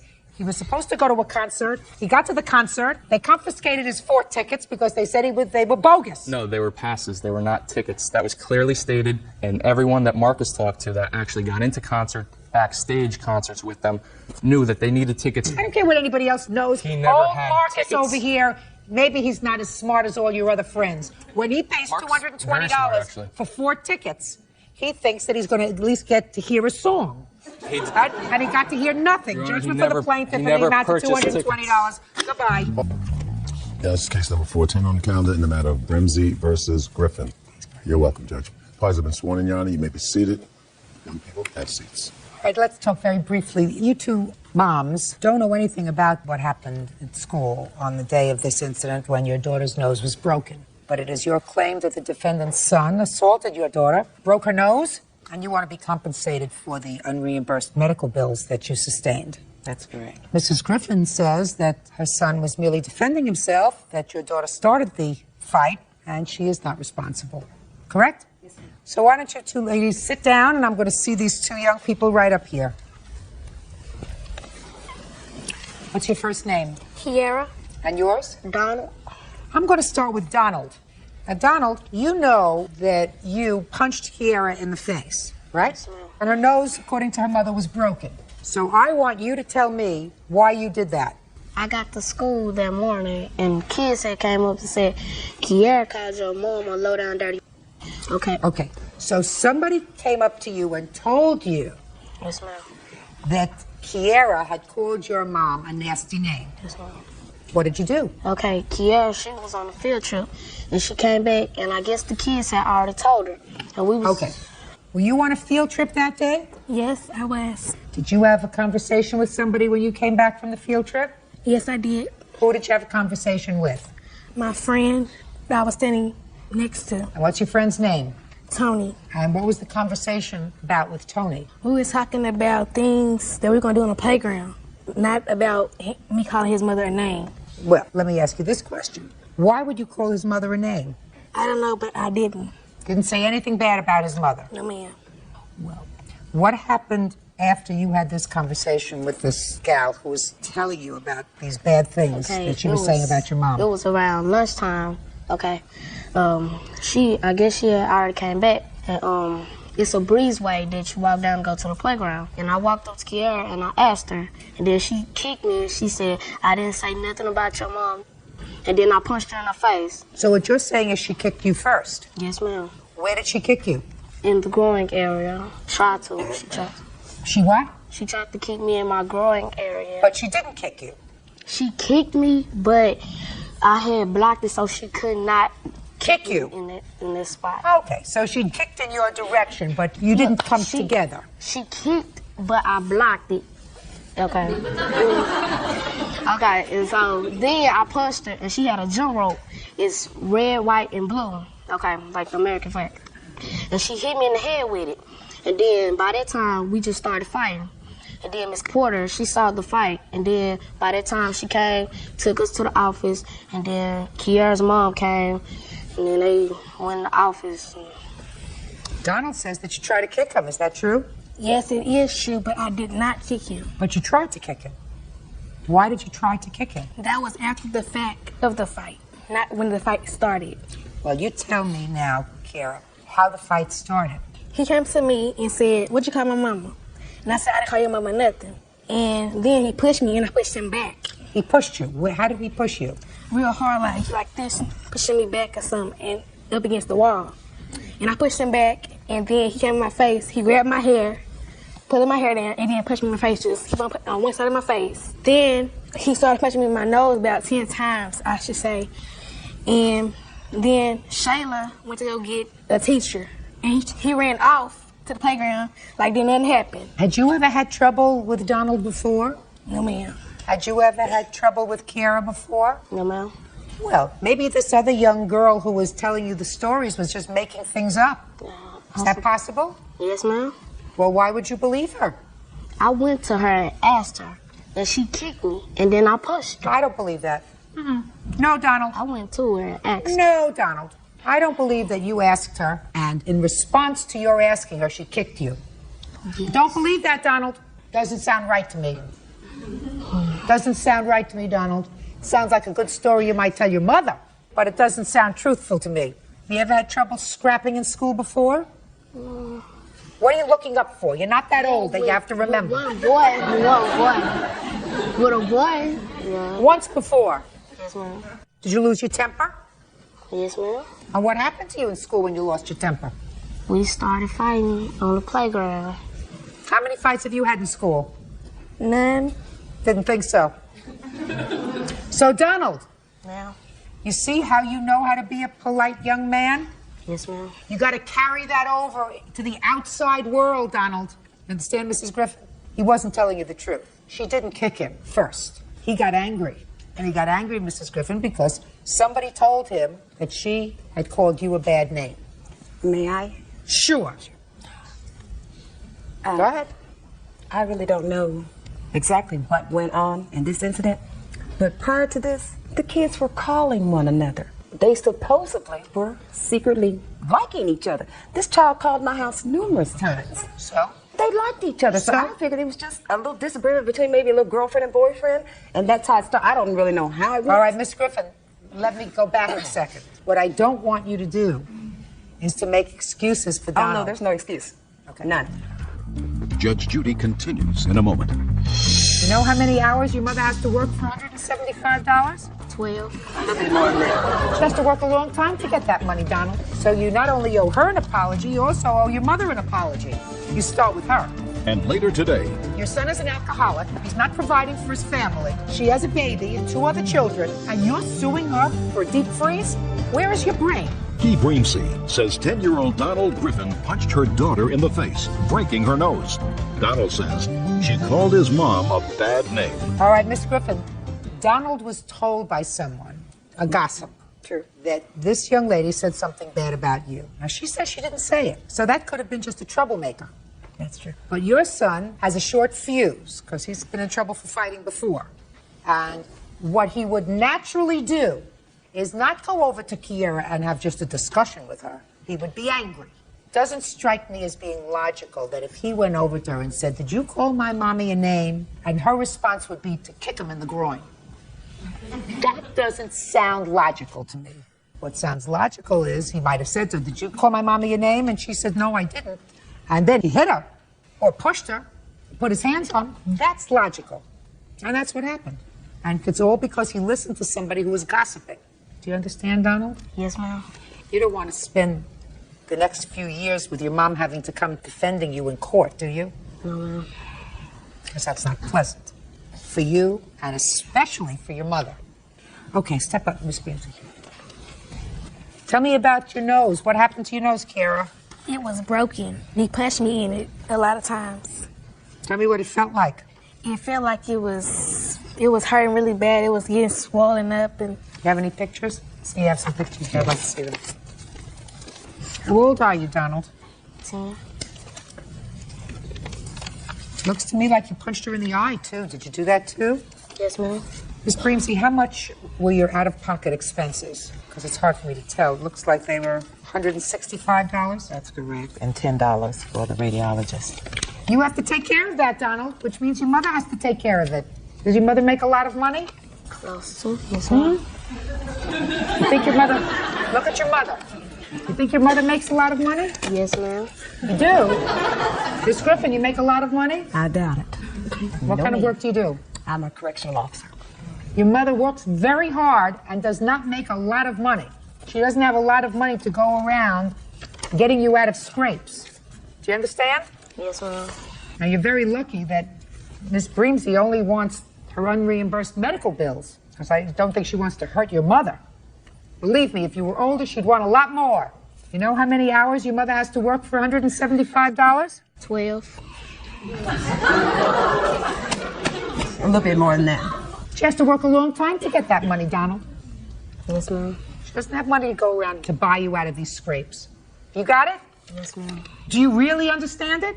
Yes, ma'am. So you not only owe her an apology, you also owe your mother an apology, because your mother's going to have to come up with this money for you. You start with her. I'm sorry. You mean it? Yes, ma'am. Judgment for the plaintiff for the amount of $175. Thank you. Parties are excused. You may step out. I hope Dawn has learned something from this. She told him she didn't like him at all. Never pay attention to other students. No, we're not friends. And he did like me. If they hit you, you hit them back, but you're not supposed to hit them, though. And now the next case. All parties in the matter of Coker versus Coker. Step forward, please. Homemaker Wanda Coker is suing her ex-daughter-in-law, restaurant manager Charlotta Coker, for unpaid rent, living expenses, and the cost of a freezer. Mrs. Coker, the defendant is your former daughter-in-law. Yes. Who are you, sir? I'm her son, her ex-husband. According to your complaint, you believe that your former daughter-in-law owes you for some rent, for some miscellaneous expenses, and for a freezer that she promised you. Yes, they had moved Okay, back. just a minute. When were you divorced from your husband? It was finalized September 19th. And when did you separate from him? December 20th of last year. And how long were you married? We were married for 5 years. Do you have any children together? Yes, we do. How many? We have one. How old is that child? He's 6. Who does he live with? He lives with me. Is that correct? We have joint custody. Who does he live with the majority of the week? It's about 50-50. Okay, so you live close by Yes, to each other. yes. All right, Miss Coker, you want to tell me when your daughter-in-law lived with you, Well, that you yeah. claim she owes you rent. They came back in June, right after school had gotten out last year. Who's they? Her and her 2 children, actually her 3 children, and my son were moving back here to get a divorce because it would be cheaper to move all their stuff together. And they came to live with you?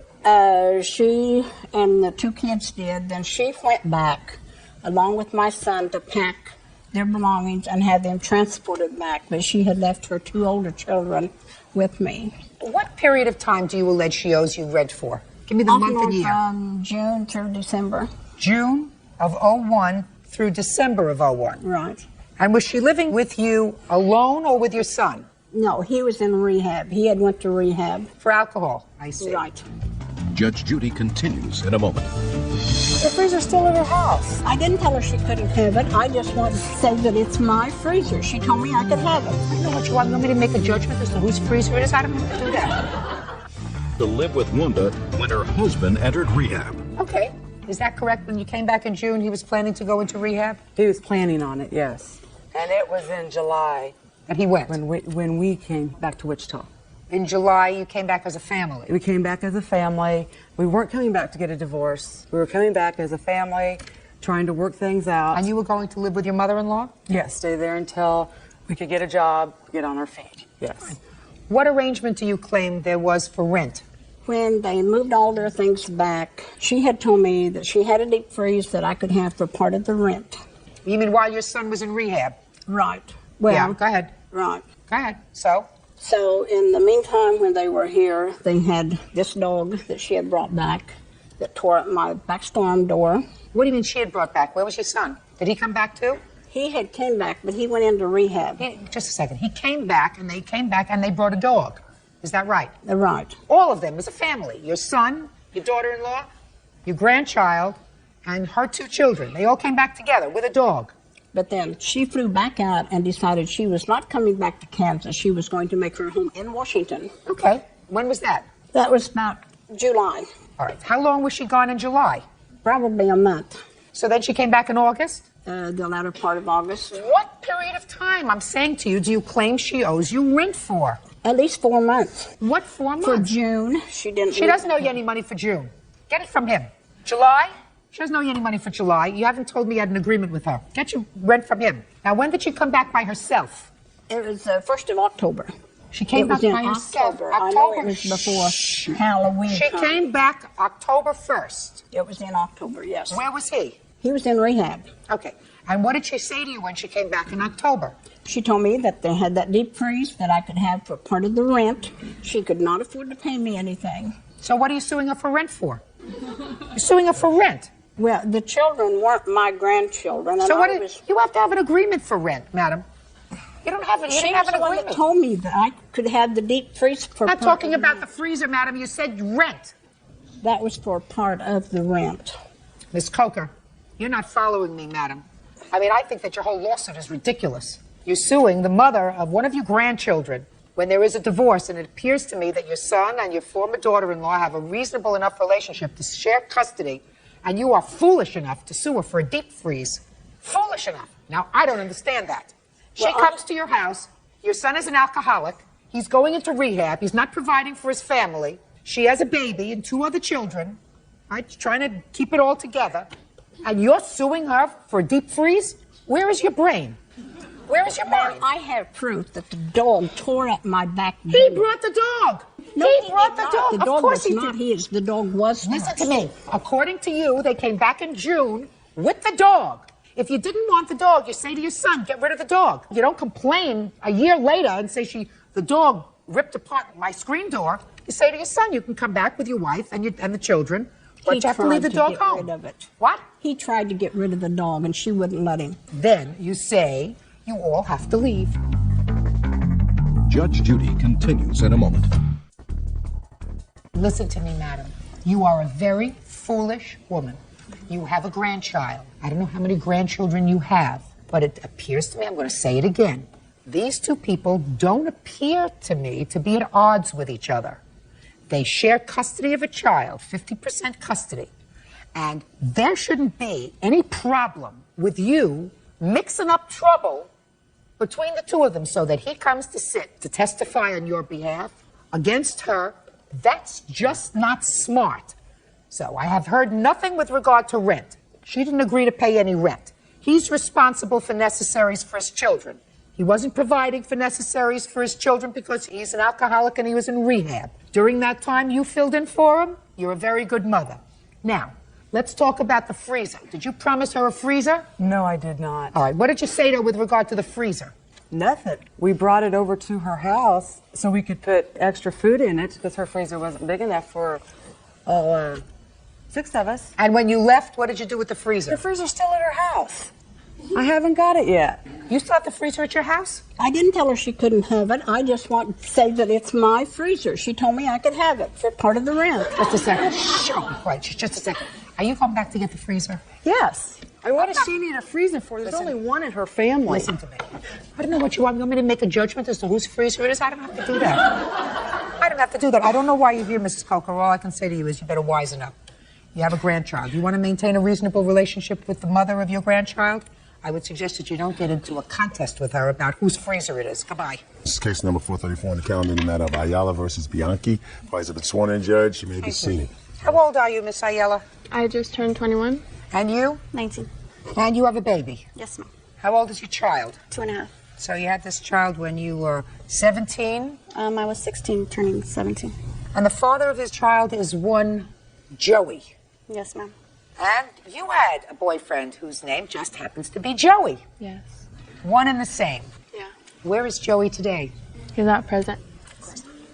Miss Ayala, you claim that Miss Bianchi, in a little bit of a hissy fit, damaged your car by kicking it. Yeah. Miss Bianchi says while you had a fight, she may have hit you, but she certainly didn't kick your car. No, ma'am. Is that right? Yes, ma'am. I'm serious. Where is Joey? I mean, is he He's- working today? Is he? He's watching my child. It's his son. He's babysitting. Yes, ma'am. He managed to get time off from his job? No, he doesn't work. You want to tell me what happened, Miss Ayala? Yeah, it all started when me and my boyfriend were driving in my car. Boyfriend Joey. My boyfriend Joey were driving in my car, and then she started following us, and she wanted me to get out of my car, and I didn't want to step out of my car. Well, you stopped your car. Well, Joey was driving. So Joey stopped the car. Yeah, Joey stopped the car. We went to his grandma's house so his mom could come out and make her stop following us. She followed you to the grandmother's house. Yeah, and he honked for her to come out, and then that's when Lisa ran out of her car, kicked my car, and that's when I got out of my car. And then I was gonna close my door, and that's when she kicked my car again, and that's when she tried to tackle me to the floor, and we just started fighting until his mom and him pulled her off of me. Now I'll hear your version. It was Thanksgiving morning. The whole reason why we were fighting, I had informed him that I was pregnant again. And we were in the process of supposedly working things out. So later on that night, my friend who was dating his cousin had called me and informed me that he was with her, Lorena, in front of his grandmother's house in her car. So I drove over there. Why? Just see what's going on. I told him I was pregnant, find out if he's with her. We were supposedly working things out. So I went, I found them there. She was sitting in her back seat of her car, putting on her shirt. He was sitting in her driver's seat, just with his tank top on. And I had asked her, I'm like, oh, so you guys just got done, we're having sex. Doing the nasty. Yeah. And she's like, yes, I asked her, I'm like, you guys just got done having sex? And, well, not in those words, but, and she's like, oh, yeah, we were. And he wasn't saying anything. He was sitting there. He knew he was caught. Because he's a moron. Yeah, exactly. He knew he was caught. He's a moron who doesn't have a 2-year-old child that's going to be around forever and isn't pregnant again. Yes. Right? You're that moron. He's Yes. the other moron. Yes. Okay. Go ahead. Me and her had words. We were both sitting in our car. I was sitting in my driver's seat. We both got out of the car at the same time and went at each other. And we're fighting for about maybe 2-3 minutes until Joey came, pulled me off of her. His aunt and his mom were then holding me back. He was holding her back. Let me see damage to the car. And they weren't holding me back. Just when she let me go, I let her go. Did you ever hear of birth control? Yes, ma'am. Well, why don't you use it? Oh, I am now. Very good. So you're making $35,000 a year. You have your own apartment. You have your own car. You have your baby taken care of. Your child is in school. You have a good job. You got your GED. You finished your education. What's the matter? And you're married. And yeah. Oh, please. That would be terrific. That would be frosting on the cake.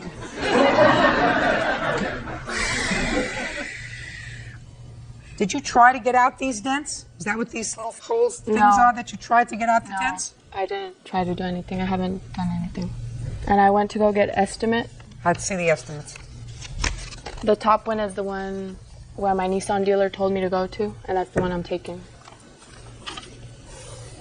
Top one is the cheapest one, $1,513. Is that right? Yeah, that's where my Nissan dealer This told me to go. Bianchi, let me tell you sometimes what temper does. When you have a temper, you have to pay for it. This didn't happen to her car from nothing.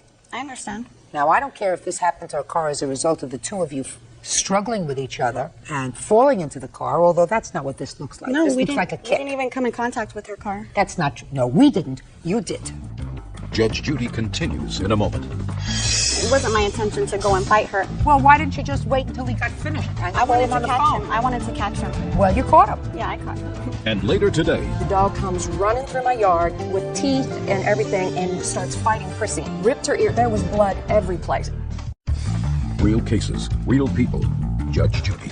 Lorena Ayala says the mother of her ex-boyfriend's child, Lisa Bianchi, vandalized her vehicle. Lisa says she caught the father of her child and Lorena having sex in a parked car. Miss Bianchi, you were so furious that day, which is why when I read your answer and you said you found out after Joey had been at your house and had talked the day before about getting back together again, blah, blah, blah, blah, blah, blah, somebody calls you up and says, you know where Joey is? Joey's over at our house. You get in the car. Where'd you put your baby when you got into the car? He was at home with my mother. Your mother takes care of your baby? Oh, no, ma'am. Well, what were you doing at home with your mother? I lived there. Well, so you left your mother to take care of your baby. I asked her if she can take care of him, yes. So you could go out and take care of this problem. No, it wasn't my intention to go and fight her. It was my intention to go there and find out what was he doing with her. If he was with her, then why is he, Well, why didn't you just wait until he got finished and I call wanted him on to the catch phone? him. I wanted to catch him. So. Well, you caught him. Yeah, I caught him. You caught him. Yeah. And once you caught him, then your adrenaline started to rush. That you have to pay for, Miss Bianchi. Are you expecting this other baby? No, ma'am. Judgment for the plaintiff in the amount of $1,513.73. Thank you, that's all. Parties are excused. You may step out. He's been with me. We're not together, but I'm always going to be there. We'll communicate. He's the father of my child. I was in the back seat. He was driving in the front seat. Why would she be in the back seat? She was putting on her clothes. I'm not going to be with them anymore. Don't fight over a guy anymore. They're not worth it. And now the next case. All parties in the matter of Collins versus Solis. Step forward, please. Account manager Alicia Collins is suing her neighbors, construction supervisor Ronald Solis and his wife Raylyn, for vet bills resulting from a dog attack. Ronald is countersuing for a false, dangerous dog charge. Miss Collins, you and the defendant are neighbors. Yes. And you have a dog, a little dog, and they have a little dog. It is your claim that their little dog came on your property, bit your dog, bit you, and when you picked up your dog, blood from your dog got on a sweater. You want the Solises to pay for the vet bills. Yes, Your Honor. You did not seek medical attention. No, Your Honor. And the cost of the sweater. Yes, Your Honor. Solises say that they should not be responsible. They didn't see this whole thing happen. They don't know what happened. And in addition, they are counterclaiming, they say, because you called animal control and they had to go through a whole process with regard to their dog, who was ultimately declared not a dangerous animal, and they want you to pay the expenses that they incurred going through this process. How long have you been neighbors? I just bought the house in September of this past year. And what kind of a dog do you have? Yorkshire Terrier. She's 4 pounds, 8 ounces. And when did this incident occur with the Solises dog? September 10th. Shortly after you moved in? Yes. Were you at home? Yes, ma'am. What time of day? It was approximately 6 o'clock p.m. Okay, tell me what happened. My son was out on his rollerblades, and... Are you immediate neighbors? Do your properties abut each other? I can see the side of his house from the front of my house. Okay, so you're not immediate next door neighbors? No. So your son was outside on his rollerblades? He was on his rollerblades, and we had our garage door open, and he had come to the door and he said that there was a stray dog outside. So when I opened my door going into the garage, there was a dog standing there. No collar, no anything. Was it this dog? His dog, which I did not know at the time, Your Honor. Okay, but the dog was in your garage? In my garage. So I told Sheldon he was playing with a friend several streets over, that he was going back over there. I closed our garage door and came in the house. And where did the dog go? Back out in the neighborhood. And so then it was probably about 45 minutes later, I was going around because I just got the house, I was going around to put a new light bulb in on my front porch. So Prissy had never been out front yet, my little dog. So I put her on her lead, and I walked her around to the front porch, and I had the lead on my hand, and I was doing the light bulb. Well, here comes the dog again. And so it's on the sidewalk, and then Sheldon said, Mom, I think that dog's a stray dog. It's going to get hit. By this time, the dog comes running through my yard, comes up, and with teeth and everything, and starts fighting Prissy. And Prissy's 4 pounds, 8 ounces. Ripped her ear. There was blood every place. It was all over her, all over the porch. So this dog came up on your porch? On my front porch. Okay. And I have a picture of my house, Your Honor, that shows that my front door is not like right there next to the sidewalk. I'd like to see it, please. The dog had to come quite a ways.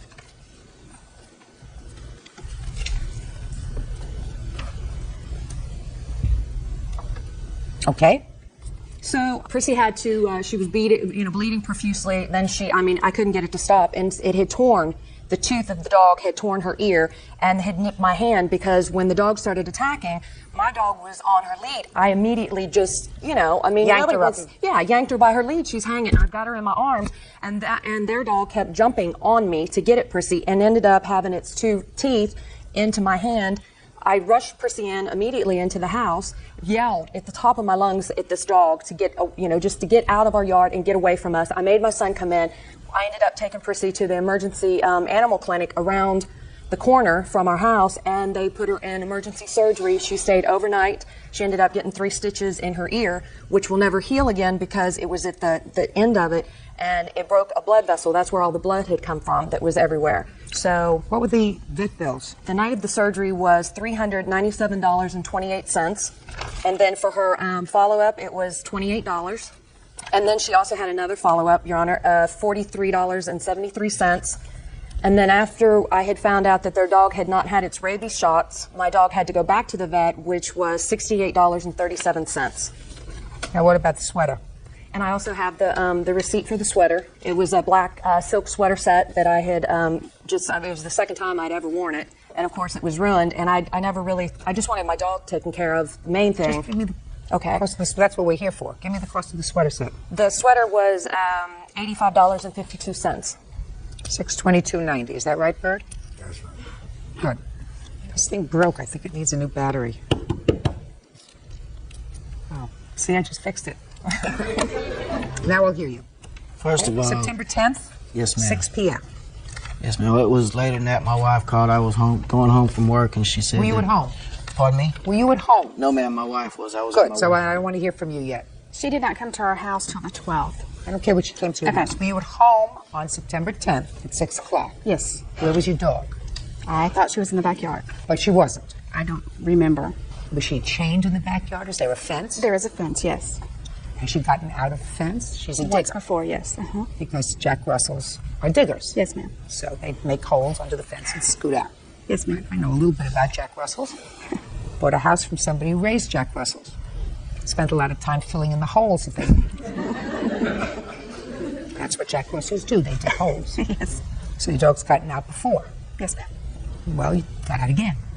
So you tell me why you believe that you are not responsible for all of these bills that the plaintiff had. Well, we're not even talking about the pain and suffering she had because she was bitten by your dog or the emotional distress. We're not talking about that. I think that she would have been satisfied just taking care of the dog's medical bills. Yes, Your Honor. So why don't you tell me why you think that you're not responsible? Well, when she first came to our house, she immediately stated that if we did not take care of it, that she was going to sue us and have our dog picked up. And I asked her, she'd have to talk to my husband because she was very irate and I didn't want to deal with her. So I told her she had to come back when my husband was home. Why? Aren't you a big girl? Can't you take care of this business yourself? What do you have to deal with him for? She came to you. She's a woman. You're a woman. She got bit. The dog got bit. She had vet bills. What do you have to talk to your husband for? What is he? He's got a bigger brain than you do? No. I don't think he does. No. You don't, do you, sir? You're not smarter than your wife, are you? In some instances, I think I am. Really? Really? Just that answer suggests to me that that's not true. So why don't you tell me, Mr. Salas, why you think you're not responsible for these vet bills? Because today is the first day she's seen our dog. She's not seen our dog before the alleged incident, nor since. Her proof is that she said that she talked to children that ride with her son on the school bus, and they said, yeah, there's a little white dog that lives at our house. And that's how she's going on the basis that it was our dog that attacked her dog. Or Excuse had a me, Your dog Honor. fight with I her dog. have his statement that we had to go to dangerous dog hearing before I could do in small claims. The statement that he submitted to the court September 30th, 2002, they went to each one of the neighbors, which, it's like welcome to the neighborhood to me, and explained and told what happened. He states on here that neighbors puts their address that says that they saw his dog running from my yard after they heard the confrontation. So he's suing me for hearsay, but he also said it. And when we went to dangerous dog... You want to respond to that? Yes, ma'am. I'll hear you. I did say that after we asked her to get witnesses. Just a second. So you went to neighbors, and the neighbors said that they saw your dog leaving her house. Yes, ma'am. Okay, fine. May I finish? Uh-huh. The neighbor said that her son was playing with my dog and coaxed my dog into going to their yard. How could he coax your dog to go into their yard if your dog was behind your fence? I'm going by what the neighbor said, I guess, because he was playing. How my dog got out, I don't know. He may have gotten the dog out. I don't know. Mr. Salas, I've just made up my mind. We're going to let your wife finish talking. Your dog bit her. Your dog bit her dog. Your dog got out from the backyard. Your dog has gotten out of the backyard before. You are responsible for keeping your dog penned in. If your dog digs holes in order to get out of your fenced backyard, then you have to keep your dog in the house. Or you have to keep your dog tethered on a wide enough lead so that your dog has the run of the backyard but can't leave. Do you understand? Yes, ma'am. That's it. End of discussion. You're responsible for all of these bills. So we've made an interesting case out of your case. However, he has a counterclaim, which is equally as ridiculous, which I'm sure your wife would never have filed. Because, Mr. Salas, you want her to pay for all of the expenses that you incurred when she reported your dog as a dangerous dog, and you had to go to hearings, and you had to get muzzle for your dog, and you had to get restraints in your house, all of those things, right? Yes, ma'am. Well, that's what you're supposed to do. We had the restraints already. Then what do you think that she ought to pay for? All the inconvenience we've incurred. You should be inconvenienced. What about my inconvenience? You should be inconvenienced. A lot. Your dog had a history of getting out of your fenced backyard.